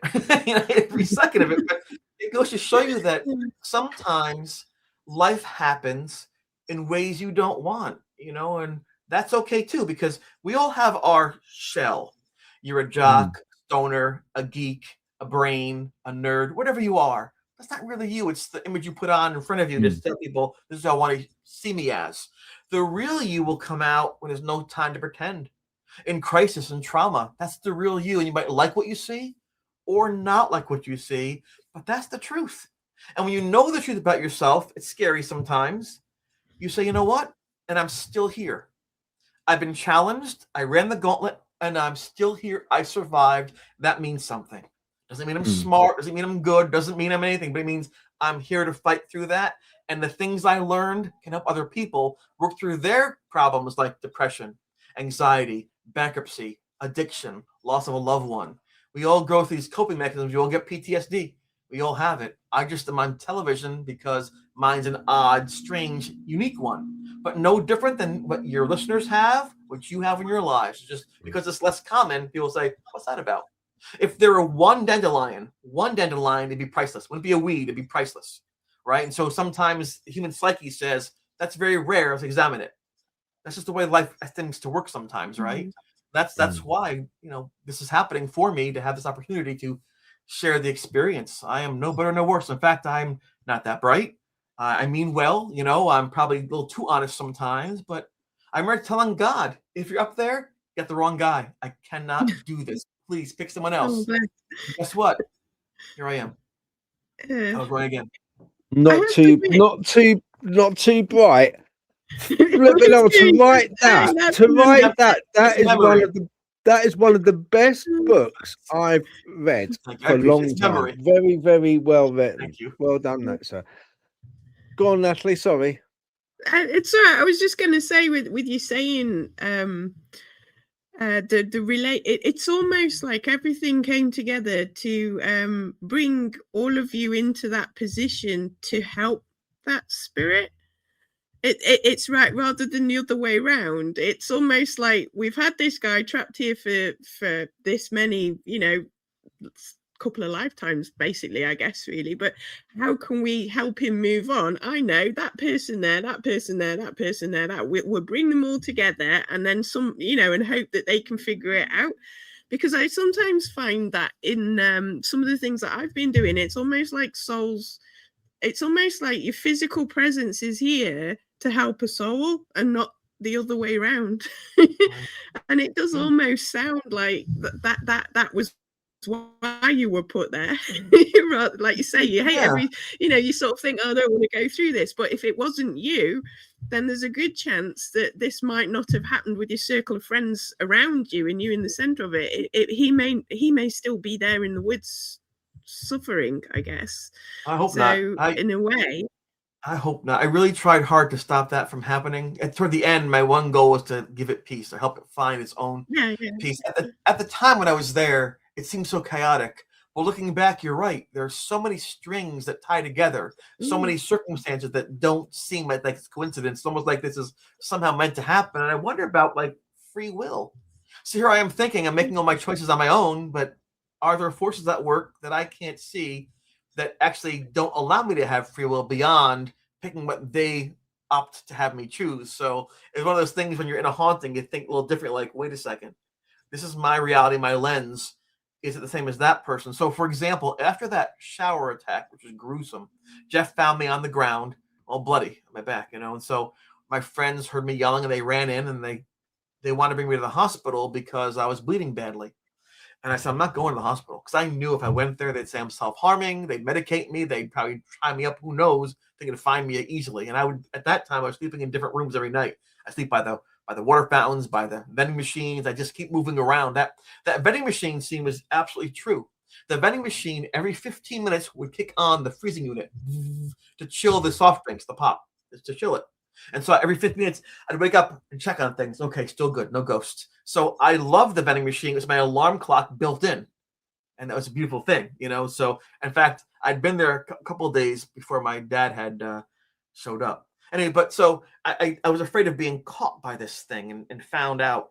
So I said, I'm not going to the hospital. I said, I'll fight you guys. I'm not going. I thought, oh, what did I just say? Like, you got to go to the hospital. On TV, they have interventions sometimes. You have a circle of people. They want to help their own person with the problem. I thought, oh, I'm that guy. I knew right away. I'm like, I'm the guy in the middle. I'm the problem. But the thing was, I knew I wasn't crazy. And I wasn't self-harming. They wanted to get me medical help. I wanted to have my freedom intact. So I tried to think, how do I make their lens match my lens? Think, Chris, think. Because as a marathon runner, think. I got it. So I said, somebody get some peroxide. Get some cotton swabs. Get some bandages. And for 47 minutes, the clock went. It was peroxide, cotton swab, on my back, bandage, peroxide, cotton swab. But I preferred that slow pain over losing my freedom.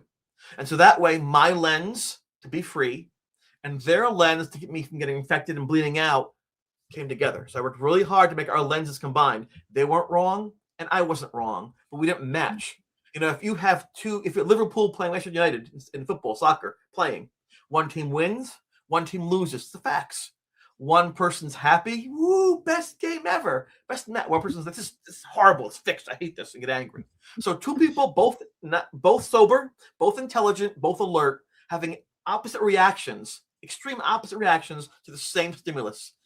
That's what being a human is. That's just how it works. Yeah. And I can relate. I know exactly where you're coming from with the vending machine. I know exactly where you're coming from. I kind of like can relate from a mental point of view. Yeah.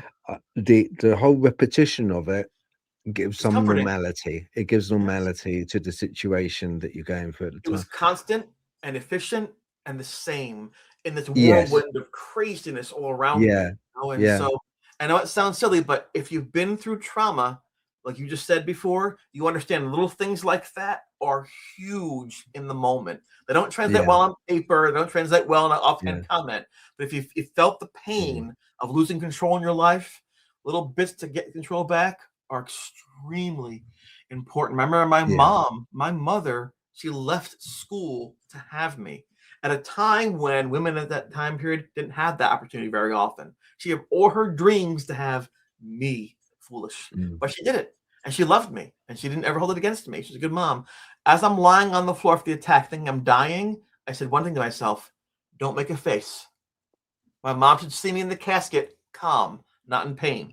I don't want her to think that I died in pain. So the first thing I thought about, honest to God, was my poor mother. She had all 18 years of her life for me, and I'm dead on the floor. she's gonna be destroyed by this. So I just said, make a calm face so she thinks you at least found some peace. That's what I was thinking about.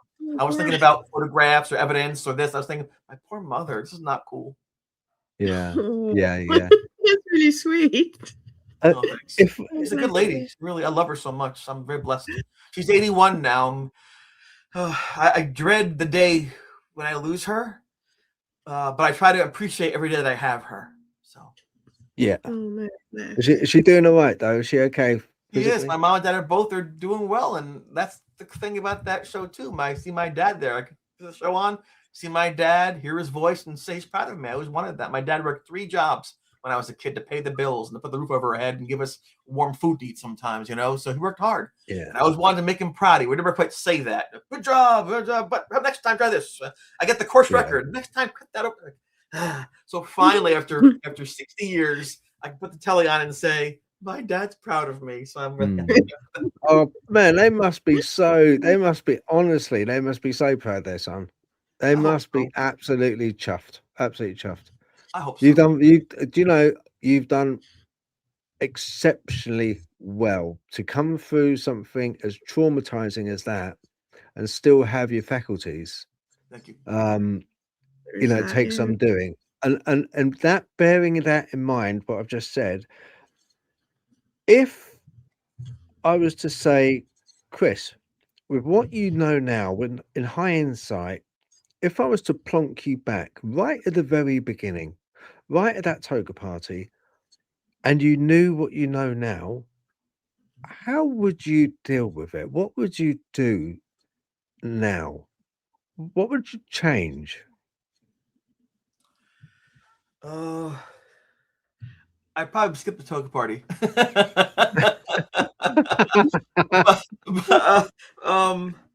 I think taking your question in a very meaningful way and trying to give you a response that is as good as your question is, I would have probably go back. I would probably assist Jeff in getting some more evidence. And I think I would start with the photograph of my back. One of the questions that I'm asked repeatedly is, if Jeff is always there and he's got photographs of this, why is there no photograph of the scratches on your back? And I can tell you that was a very weak point for me. I'd just been attacked. I thought I was dying. I couldn't escape it. My friends were going to put me in some institution, possibly, or hospital. I'm feeling everything's horrible. And I remember they pulled me out of the shower right before I had the agreement to put the bandages on with them before they took me to the hospital. Jeff looked out the window of his room, C2D2. I'll never forget it. And he said, the natural light is fading. The natural light is fading. If you want a picture of your back, now's the time to get it. And that makes sense, right? Because this is backtracks like that is a key form of evidence, right? And I just started to cry. I said, no, Jeff, please don't. He said, what? He said, you understand, these photographs, I know it's painful. I said, no, you don't understand. I need a friend. I don't want to be the ghost boy. I want to be Chris. If you are my friend, you won't take that picture. I don't remember this at all. I want to forget it all. I hear Chris, and this is hard, but understand that in the future, he looked at me and he said, I'm your friend. He put the camera down. So for me, what for most people is the most annoying or frustrating part of the whole thing, where's the picture of the scratches? For me, it was essential to not exist. I needed to have a friend in that moment and not be the ghost boy. And when Jeff put the camera down, I knew I had a friend forever. And that was more important to me than any other thing in that moment. It helped give me hope that I'd be more than the ghost boy someday. I can put this behind me. And so there's no photograph. Looking back, if I'm back in time, knowing I know, I'd say, take 5 pictures. Do what you want to do. But I was so weak and then emotionally, not knowing if I would survive it. If my friends they would die. I didn't know what the future would bring. I just wanted to go back to living my life before it was destroyed by this thing, you know. And I think maybe too, I would have been more thankful verbally to my friends what was going on. I was just so afraid and so fearful. I probably should have said thank you more. I probably should have thought more of their needs in the crisis. I don't think they feel that way, but I still would like to have done that for them. And so I think helping with the evidence would be a good thing, and also make sure my friends were better served. Craig is in the show. He was a free spirit. He was like a hippie from the 70s. You grew up on the communes, everything. And he had a roommate second half of the year. First, it was tripled. It was triple room. It was Ed, Jeff, and Craig tripled up. Then they got space. Then Craig went down the hallway to make more room. Craig's roommate was also hearing the ghost call my name, Chris. And so Craig took him out to the forest, still heard it. Took him to the movie theater, still heard the thing call my name. Eventually, that young man killed himself. I remember asking Craig, saying to me, "Would you help him out?" I'm like, "I can't help myself out. How can I help him?" I remember seeing him walk down the path towards the Union, the main college building, looking very depressed, very forlorn. I never saw him again. I'd probably go back and help him next time too. That's not in the show. You as the only child, you don't have the parents relive that time and time again. 40 years later, so it was the choice of my insistence or my strong suggestion that we not include that in there. Yeah, or Paula, it's. which brings some pain. I think with the in retrospect with the guilt, I think because you should have helped your friends out more.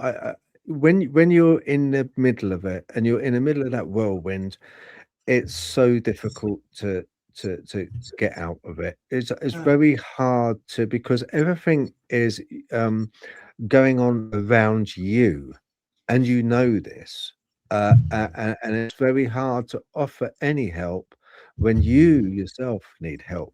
Yes. It's very, very hard thing to do. Yeah, it's unfortunate. I feel bad, Phil. Although another thing I do too is you made a joke about it, but I would do more posing naked because I got money for that. We could have built more film for just camera. We could have more pictures. Here we go. We had 18 Here we go. exposures. I knew you dragged the show down, Chris. I knew it. Exposures. We had more exposures. We could have done more, right? We could have done more. So if I didn't do that, I was dumb. More naked shots.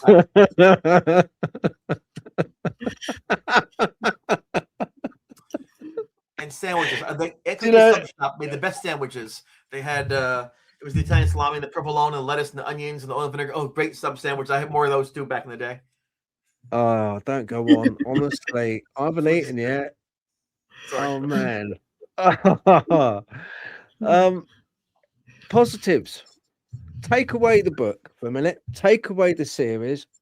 For you yourself, can you see any positives for yourself from this whole experience that you endured many years ago? What did you take away that you consider? That's a positive for me. I gained confidence. I kept my sense of humor. What was the positive that you brought out from that? I think the biggest thing that I gained from that was the understanding that I survived, and that means something, and that I should be thankful for every day that I have. I understand, like right now, if not for that situation, I'm not speaking with either of you. Your listeners don't ever know who I am. I don't have the meaning I have today to maybe shed some hope or some, coping skills to people around the globe. It's sometimes the toughest things are the best things. You might have a coach in your sport who's easy on you. You're never going to get better. The coach you can't stand, who was always run, do this. The hard coach on you might actually make you a better runner. And so I think I know it made me appreciate every single day, every single person, and every single moment. I'm on borrowed time for 40 years, and I appreciate every single day. I wake up every morning and think, yes, one more. I do. I really do. I wake up like, yes, I don't care what the weather's like. I got another day. Whew. And I really do. And maybe that's a little silly, but I like it. I like appreciating, because when I was younger, I didn't appreciate that much. I was just running around, having a nice time, living life, not realizing how fortunate I was. And this past May, I had some blurry vision. I was diagnosed with eye cancer, retina cancer. And I had to go down to Manhattan, Sloan Kettering Memorial Institute, and they had to push my eye over here, put some kind of disc with irradiated pellets in there and burn the cancer out of my eye, hoping it wouldn't spread through my body. And when I was in that hospital, I was quarantined because of the radiation. I was just like in The Haunting. I used to look at that window and be in that room with that thing, and people outside throwing frisbees and laughing and dancing. I'm like in the room like this is horrible. There I was again. I was in this sweet window. I saw the beautiful lights of Manhattan and the buildings and the planes, and there I was by myself, all alone again. And then I went into my Facebook account, Instagram, and there were hundreds of people saying, "You got this. We believe in you. You're gonna beat this. You get better. We love like I started to cry. I'm like, I'm just some guy, and hundreds of people I did nothing ever for were being kind to me. And you could feel the love. It sounds so silly, but I could feel the warmth from their thoughts. People I'd never even crossed paths with, never even thought about, were thinking of me just because they had heard about what happened to me as a teenager. What a blessing is that? So, I can't tell you how lucky I am. And when I got to beat the cancer, my doctors helped me through these things.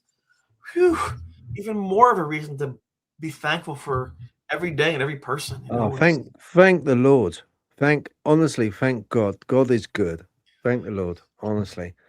And I think faith and love, that's kind of a big takeaway. And I think you've helped so many people. You've helped me. Reading the book, if I can add one more thing to that, Phil, and I'm sorry to step on you a little bit. I just want to say things before I forget because I'm old. I found out the Netflix show is coming out on May 20th, and I found out on May 23rd I had cancer.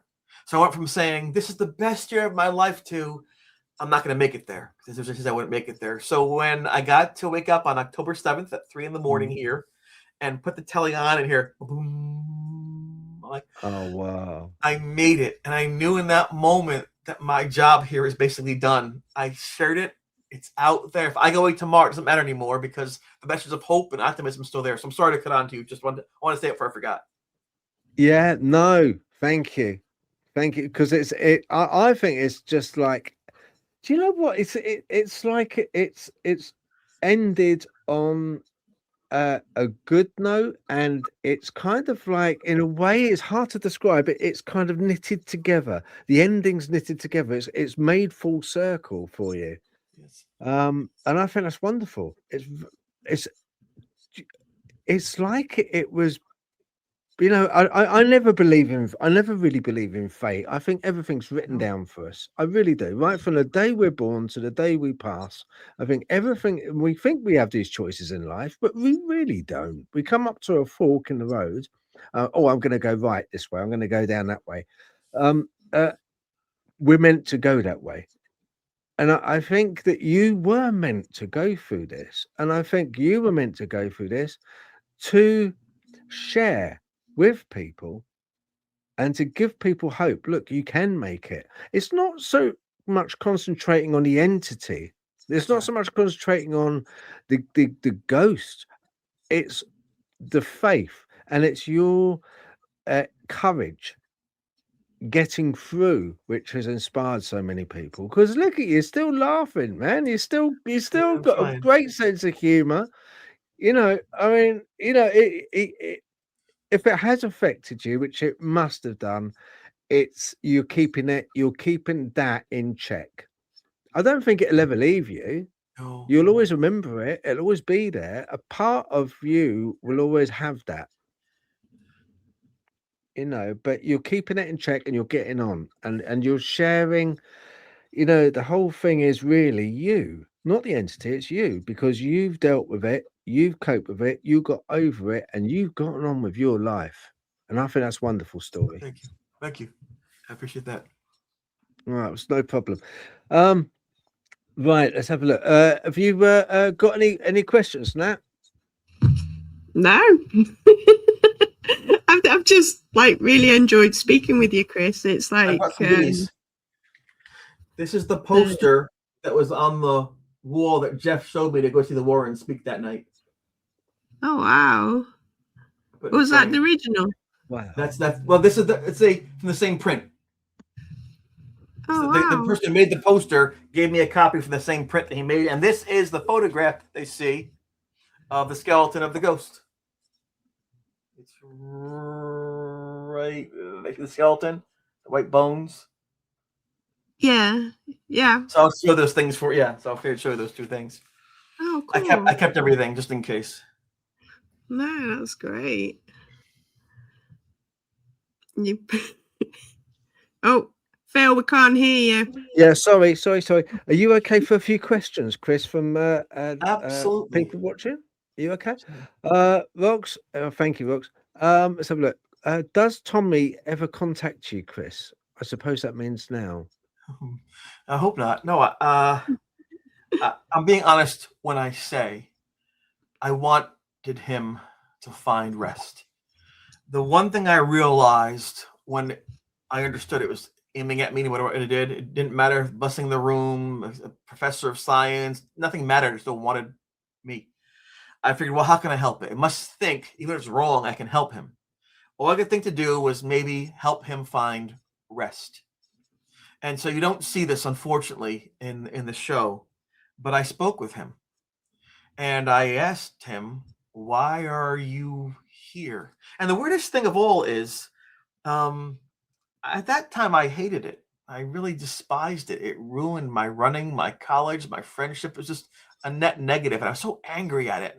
That person had committed suicide, all these horrible things, you know. But when I saw its face, the eyes looked so sad. I don't think I've ever seen eyes that sad before. And I think the human part of me just took over and said, "Oh man," I'm like, "No, no, don't feel bad for it. It's evil." And I couldn't help but feel bad. And so I said, why are you here? Because Jeff always said to me, if you ever do get the stones, the courage to talk to it, ask it questions. Don't just throw things out like I usually did. And it said, made a mistake, so much pain. And that underscored then my impression looking at it face to face that this thing was just really suffering. And so I said, and I asked him, where are you from? Things like that. But toward the end of the conversation, I said, you've been following me around. You can't stay here. People are getting hurt. You have to go. You have to believe whatever you did can be forgiven and that you're still loved. You have to find rest. You can't be here. I'm going to count to 10. And when I get to 10, you cannot be here. It put its hand out. I'm like, no, I'm not taking your hand. So that was what that mean, And so I didn't quite understand what that meant. So I just go. And so I closed my eyes and I was so scared because I'd been attacked by that thing a few weeks before, but I just went 1001, 1002. I remember my breath was like, 3. I got to 10. I looked around and gone. I didn't tell anyone right away. I actually, in reality, waited a couple of days to tell people because I wanted to make sure before I said it was gone, it really was gone. And it was Jeff said to me, it's weird. No one's heard the ghost in a few days. There's been no activity. You know what's going on? I'm like, actually, yeah, I talked to it. What? I wasn't there. I'm like, I wanted to do this by myself. Well, what happened? And he began to write down how I put this ghost, the spirit, to rest. And that's how the legend of the ghost boy began to take off after that. And that began to, emanate around Western New York areas with that. I was afraid I might have messed it up. I think it did good. I didn't go back to that room for 25 years. I don't look at that room for 25 years for fear it might still be there. When I did go back in 2012, I went to that room.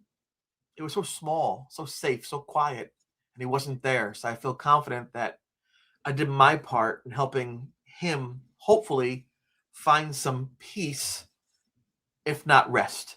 And that's my hope. I have not seen him in decades. I haven't heard from him in decades, but I want it that way. I mean, it'd be kind of cool to say, look over here, come on to the TV show, that make all the papers, right?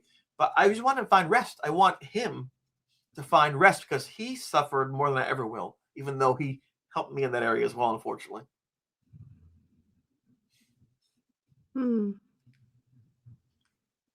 Thank you, Chris. Have we got any other questions? Let's have a look. Oh, did things get worse with the ghost after the priest's visit? Yes. That's when things just got horrible. It's an interesting thing because on one hand, I mean, I don't know what a priest does that makes that work. I was very clear saying, get away from me, leave me alone. Lorraine Warren told me some things to say, if it's there, what to do. I had intelligence to some degree. Nothing worked. But when the priest walked in that room, and either because the oil, the prayer, whatever, his training, whatever happened, that ghost left that room like he was told to. My only understanding could be maybe he understood what the priest was and wanted to do the right thing. I don't know. Maybe he himself had a similar viewpoint or understanding about religion or faith. I don't know, but it worked. And I'm not going to question it. But then once it couldn't get to me in that room, it kept its word. It began to attack people around me. It went to Brian, the rugby guy I told you about, and Linda and Beth. And fewer. I think it finally found after hundreds of years someone who can help him maybe. And what I do, get lost, go away. I think if you put your hopes on a person and they don't come through for you, it hurts. It could be a sports team, could be a politician, could be a girlfriend or boyfriend, where you invest in something so much and they say, no thanks. You're like, what? Are you serious? And I think that times 1,000-fold with all the years and things like that. And I think for the first time, I'm speculating, it found someone who could recognize it and help it. And by not knowing what I was doing, I kind of pushed it away and it refused to go. It refused. And I think that's what caused the pain and the anger, and it's unfortunate. There's a cause and effect where someone says or does something and you don't know the effect you have on somebody who's listening or watching down the road. I mean, a quick funny thing. When I was a young child, my dad would smoke a pipe and he would open the window so that the smoke would go out of the car, not on me in a little car seat in the back, with a little 3-year-old kid. One particular night, it was evening and the window was open and my mother turned to my father and said, close the window. A draft got the baby. A draft. This is a giraffe. I'm like, giraffe? I saw the tree legs and things. I'm like, there's a giraffe out there? And then he closed the window. I'm like, my dad must hate me. The giraffe's going to eat me. So a year later, we're going to Montreal, Canada. It's 4 a.m. I'm like in the car, like watching. He's like, go to sleep. Like, I can't. Go to sleep. Like, why not? He goes, I said, the giraffe. The giraffe? What are you talking about? The giraffe outside the car. There's no giraffes in Canada. He goes, what are you talking about? So he says, talk to him. So, Mom, what are you talking about? You said to Dad, how's our giraffe gets on me? He says, it's a draft. It's wind. Oh. Oh, man. Sometimes understandings, you think and you don't. Like with the Warrens, I was very upset and embarrassed. She would shake my hand. I was very upset. I got tossed off the stage. And years later, I find out what that's about. So sometimes you think and sometimes you just don't. Yeah. Thank you, Chris. Do we have any other questions, please, Roxy? Was the ghost entering or manipulating your dreams? Yes. Oh, Absolutely. interesting. Absolutely. Yeah. That's tough because some people talk about sleep paralysis, where you believe you're maybe suffering under some kind of attack or awake, but it's actually your mind being half awake and half asleep, those type of things. In fact, Jeff claimed it a couple of times to have experienced sleep paralysis when he moved into the room after Paul had left. I never have. But the thing was that when you don't sleep for a long period of time and you're not eating properly and you're emotional, it's hard to get kind of blurry in terms of your understanding of things around you, kind of blurs. So I didn't know if I was dreaming or awake when things would happen. And the scene in, I think it's episode 2, where I'm pulled through the wall into the forest like that, I'm screaming. That's based on a real situation where I wasn't in my room anymore because I was scared to go. This is right before the busing happened. And I was on their floor. And I had this dream that the thing is pulling me through the wall. And I woke up screaming like, ah, ah, ah. As I thought I was. I said, I'm sorry, I'm screaming. You weren't screaming. I was just screaming? You weren't screaming. Go to sleep. I'm like, okay. Happened again. Same dream. Ah, okay, you're screaming now. Stop screaming. I'm like, I can't tell what I'm doing. I can't tell if I'm awake or sleep. It was horrifying, but it felt so real. And then ironically, where it was pulling me to, through that wall, I found it years later, was where the tree was, that area. So I didn't even, some people say, maybe you thought about that subconsciously. I didn't even know that tree would matter. It's just looking back, that thing was just so intelligent. It was so organized. It was so persistent and much smarter than I was. Right. Do you when you go to sleep, do you get restless legs, Chris? I know there's I'm a a lot runner. of runners. I'm a runner. I'm always. Yeah, I was gonna say, yeah, with runners, because like, did you have to work? Because it must be difficult being you were more of a long distance runner, really, Yes. weren't you? Yes. So did you have to work also though on your quick twitch muscle groups as well, for acceleration, instant acceleration? Was it hard trying to get a balance between the two muscle groups? I like where you're going with this because that's science. I like it in that art of running and slow twitch specialist muscles and training. I love this. This is my wheelhouse. All right, so everybody has a certain natural makeup structure, and then you try to maximize what your potential is by doing certain things. I have what's called mostly slow twitch muscles. Doesn't mean it's slow in terms of running fast, just not the speed ones. And so I found that I could run for 20 miles when I was 13 and not stop. Whoa. And I found that you don't have to go that fast if you keep going because everyone else stops around you. So I figured around 8-9 miles, no one can run as fast as I can for that long. So you don't have to run a 3:45 miles with a marathon. You can run a 4:40 mile with a marathon. So I didn't have to really work on that. All I did do was called, it's a funny word, German called fartlek, where you go speed slow between the telephone poles. So you can, it's called surging. So when someone's ahead of you, you want to go past them quickly, so don't lag onto you. You surge past them, make a big break, and they can't catch you. They lose their mental capacity to hold on to you. You're too far ahead now. So I would surge, but I didn't know how to speed work. I didn't really have to because you never sprint in a marathon. Even the people who run 2 hours for a marathon aren't sprinting; they're running fast. You know, and there are some kids who could blow my doors off at the quarter mile, at the 800 meters. They blow my door off, but the further you went, they start to get tired, and I'd be, hey, what's up? Just keep going. Chugging along. Yeah. It's a gift that my dad proved to me by using the stick, by chasing me. That he talks about the stick in the show. I didn't like to run. I like to read books. And one day he came home and said, new rule in the house: you don't run, you don't eat. I'm like, what? What does that mean? I can run. So every day we'd run 2 miles, and I hated it. It's too hot. It's too cold. I'm too tired. Yeah. One day I lied to him, and I said, my left knee hurts. Hit the wrong knee. He's like, are you lying to me? Yeah. I'm like, no. He got the stick and chased me for miles. I was 11 years old, and he got done. I'm calling the police. I'm telling Mom. He goes, look at your watch. I ran a high school varsity time when I was 11 in like 5th grade. Then I said, oh, that's actually pretty cool. Thanks, Dad. Oh, sorry. I didn't know much. I'm telling you, I always made mistakes. I didn't know what was going on, but people around me was good to me, and I benefited from that. Yeah. I mean, another real quick one. I'm sorry for people listening, but I just need to, because I like to. I've got this sort of mind where I just have to ask. The only time I've ever hit a wall, when people talk about hitting a wall, is on my way to Five Guys, and I just sort of hopped over it. I sort of hopped over the wall and made my way in. But what is it like for a runner when they hit the wall? What does it feel like? What does it actually feel like to you? Yeah, it's the exact opposite of the endorphins, which is called the runner's high. The runner's high is when you kind of like you kick in and all of a sudden everything feels good. You're like, you don't even feel your feet. There have been times where I've been running.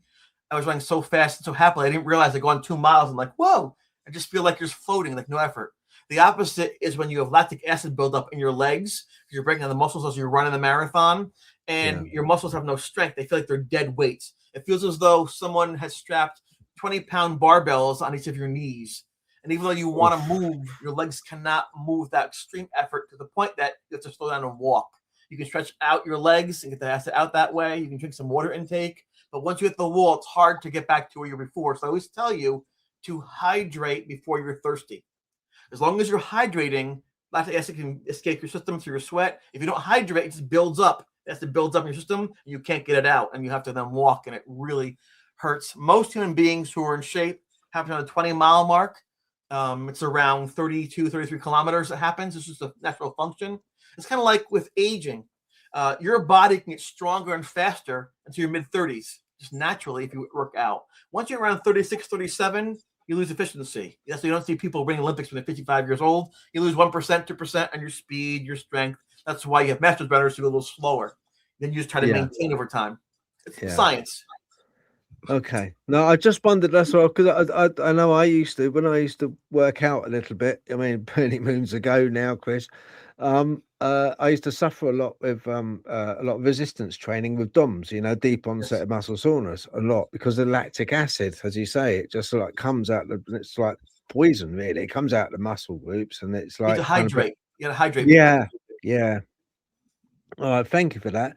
Sure. Where was I? Oh yeah, Edwin, have we got any more questions, please? Oh, right. Do you think it will ever return to your life or start haunting someone you know? If that happens, and it could, right? I'd be very sad. I'd be sad mostly for him because he hasn't found rest. And I really think he needed that. I really think he needed to absolve himself of the pain and the guilt. It was his actions that led to the death of not only himself, but also the other soldier Parker. I mean, he was advised by his Native American scout not to go ahead. He didn't take the heed. He went ahead anyway. There was a scuffle. People got killed. It was his fault. Made a mistake. He was tortured for hours. So much pain. All the things he was talking about, it turns out, were about that fateful choice that killed not only himself, but other people. And then because those Native Americans killed and scalped and mutilated those Patriot soldiers, General Washington said, burn the village down. So because of that, thousand Americans lost their lives as well. So it was a huge moment in history here in the former colonies that impacted his one choice that he made. So very, very powerful. Very, thank you. Oh, I see a good. I see a question. Let's have a look. Yeah. What has the experience taught you, please? I think we sort of covered that, haven't we? Well, I just to rehash real quick: to value each day, to appreciate your friends, eat your food, taste your food, dance once in a while, and try to sleep at night. Yeah. Thank you for that. Thank you, Dawn. Let's have a look here. I know. Right, this is a good one. Right, hang on. Why would Lorraine Warren shake you? Why would Lorraine Warren shake your hand? Where did you meet Lorraine Warren? Yeah, yeah, interesting. Because I wanted to cover this, touch on this. She did. She refused to shake your hand, didn't she? She did. I showed you the photograph before. I mean, actually, the poster rather of the Warren Symposium. Back in those days, they would barnstorm. Ed and Lorraine Warren would barnstorm college to college. They would go, and they get paid to entertain, to inform, and present. I wasn't going to go to that. I had no interest in that. But Jeff, with his background and interest and knowledge, showed me that poster and said, "Hey, we should go." I'm like, I don't really want to go. I think I actually, believe it or not, don't knock me for this. I think I had 2 dates that night, 2 dates. And then Jeff said the magic words. He said, "It's free. When you're in college, it's free. You do it." And so I went with him because it was free. And we got to the auditorium. It was packed. I didn't know really who they were, but they must have been famous because there were people just waiting to get in. It was crazy. And then they walked on stage. Lorraine was glamorous. She was elegant. She was well spoken. I always mentioned her back was like perfectly straight, like the 1940s movie stars. And when she spoke, you knew she believed what she was saying. You didn't have to agree with her, but she was telling you the truth as she knew it, which I liked. She looked right in the eye and said, "This is what I believe." Cool. And Ed was just a strong personality, like a carnival barker. "Ladies and gentlemen, we were in England last year." So it was a good show. I mean, I love Star Trek and Galaxy Quest. Like Stranger Things. I like all those shows, but they're not real. And so I thought, let's go to the show and just have fun with it.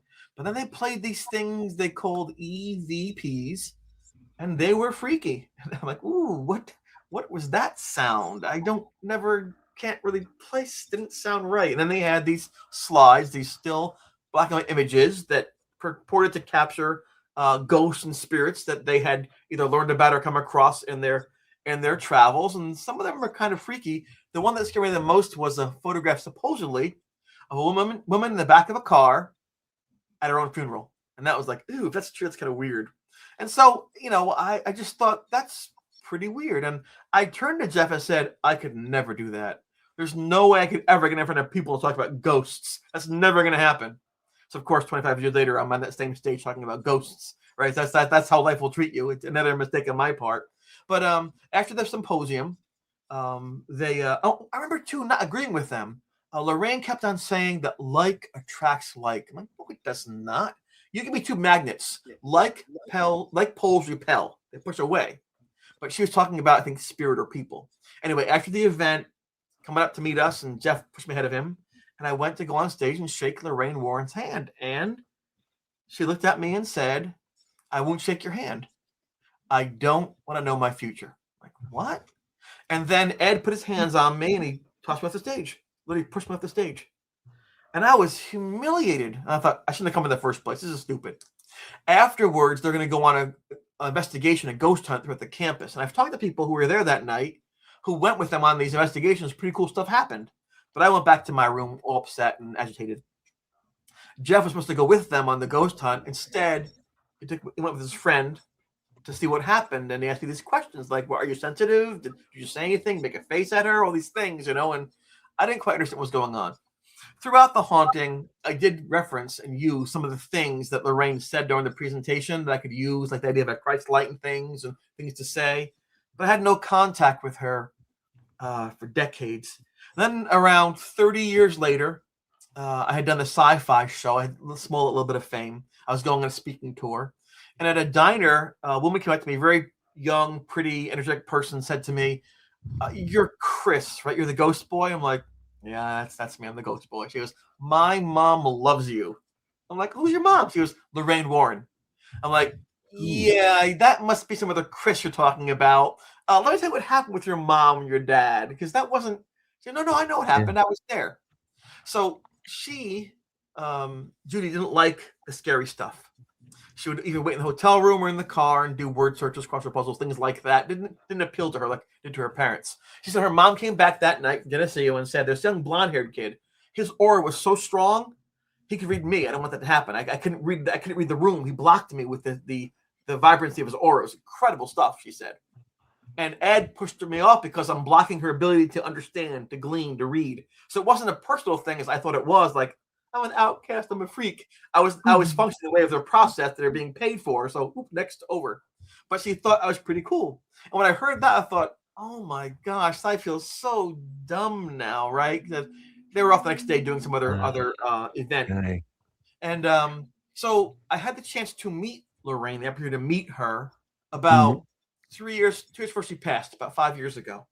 But I was told that she had dementia and that she might not recall me or know who I am. She has good days and bad days, talks about her roosters and chickens a lot, you know. And I Mm-hmm. thought, you know what? The last thing I'm going to do is go and scare her again. I don't, if she's like half in, half out, she's like 90 years old, the worst thing I could do is go there and say, hey, it's me, and then do it again to her. So to be a nice guy, to be my mom's son and help people, I declined the opportunity to meet with her because I thought it's the best thing for her. And I struggled with it, but that's the choice I made. And I'm not happy with that choice, but I'm proud of it at the same time. Yeah. No, I think, Lorraine, not so much Ed, but Lorraine had sight, and I think Lorraine probably would know anyway. She would know. And Well, from the Ed didn't sounds of it, believe I her at think, first. Ed didn't even believe her when she was saying she's seeing the things. That's like, sure you are. And she, no, I'm telling you, Ed, I hear these things. And so let's prove it. So he liked to paint. He would take their little hatchback car in the areas of Boston area, and he would stop. He'd start painting the house. So Lorraine said something's happening there. But people said, hey, what are you doing down there? He's like, I'm painting your house. Come see. They'd be talking about the painting, and Lorraine would say to the lady, do things happen in your house? Yes. And Ed couldn't believe it. Every house that Lorraine pointed that he painted has something going on inside as he began to believe her that she had this gift. So he had to be converted to what she was doing. He was skeptical at first. He learned to trust in her abilities by that. They started talking at middle schools, $50 for a night, a little small scale. They kept doing it, and they became really the brand name, if you put it that way, of the paranormal for many decades. So even he was like, nah. Then he converted him to saying, I believe something's happening there. Cool stuff. yeah, no, that's it. No, it's did they when you were when they were having their when they were on stage, how did was Lorraine scoping? Was she scoping the audience? Could you feel that she Yeah, I can maybe feel that. Yes. Yeah, yeah? that was weird. You usually go to a rock concert, they're playing their guitars, looking in the sky and stuff, and performing.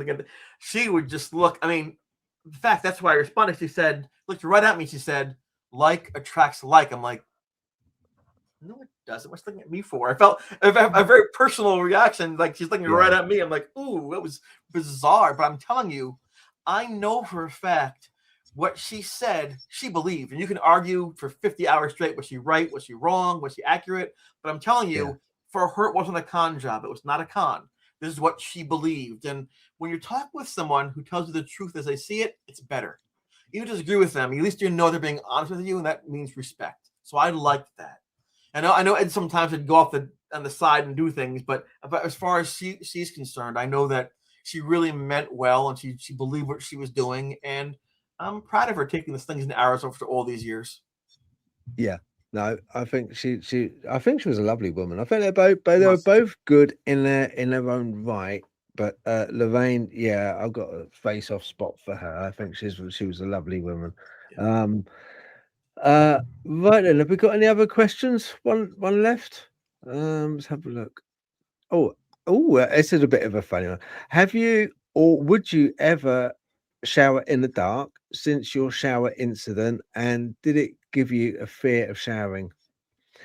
I mean, I wouldn't shower in the dark. Well, if I shower in the dark, I can't make my money. Yeah. No, I want to see what's around me at all times. When you go in the shower and the word goes over your head, you can't hear things. That's not so terrifying to me. When I was attacked, I couldn't hear things. I couldn't see things, and you've got no weapons on you. It's like you have nothing to fight with. So it's like it's the most vulnerable I think you can be. I still sleep with light on every night. It's been 40 years. The light stays on. Now, Lorraine said, don't do that. Lorraine said when something in the room, turn the power off, and they can't feed off of that. They can't be as strong, manifest themselves. That's why lights will flicker and things. But I can't help it. Just impulse. Every night the light is on. Every night. In the daytime, I'm fine. At nighttime, the memories come back because I think to myself, oh, don't be ridiculous. 40 years, not going to happen again. Then I tell myself, well, it happened once, out of the blue, happens one time, and in theory, it can happen a second time. That's called, I think, PTSD. You wouldn't know it unless you're with me at night, and I'm like, but it's just, hey, it's a small price to pay for being here today. No, that's brilliant. Listen, I so appreciate. I could spend another hour chatting with you, Chris. It just you're really easy guy to get on with, aren't you? You're really kind of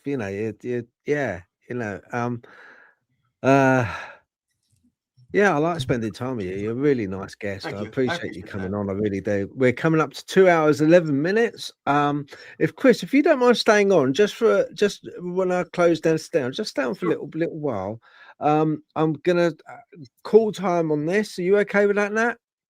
Yeah. No, Okay, thank you, then. Chris, for talking with us. It was my pleasure. I hope that people enjoyed some of the stuff, or entertained, and hopefully they appreciate when they log off in a few minutes the food they eat, the music in their lives, the people in their lives, because one day we end up in that place with the stones there, right? So it's more quiet there, it seems. So let's enjoy what we can now for sure.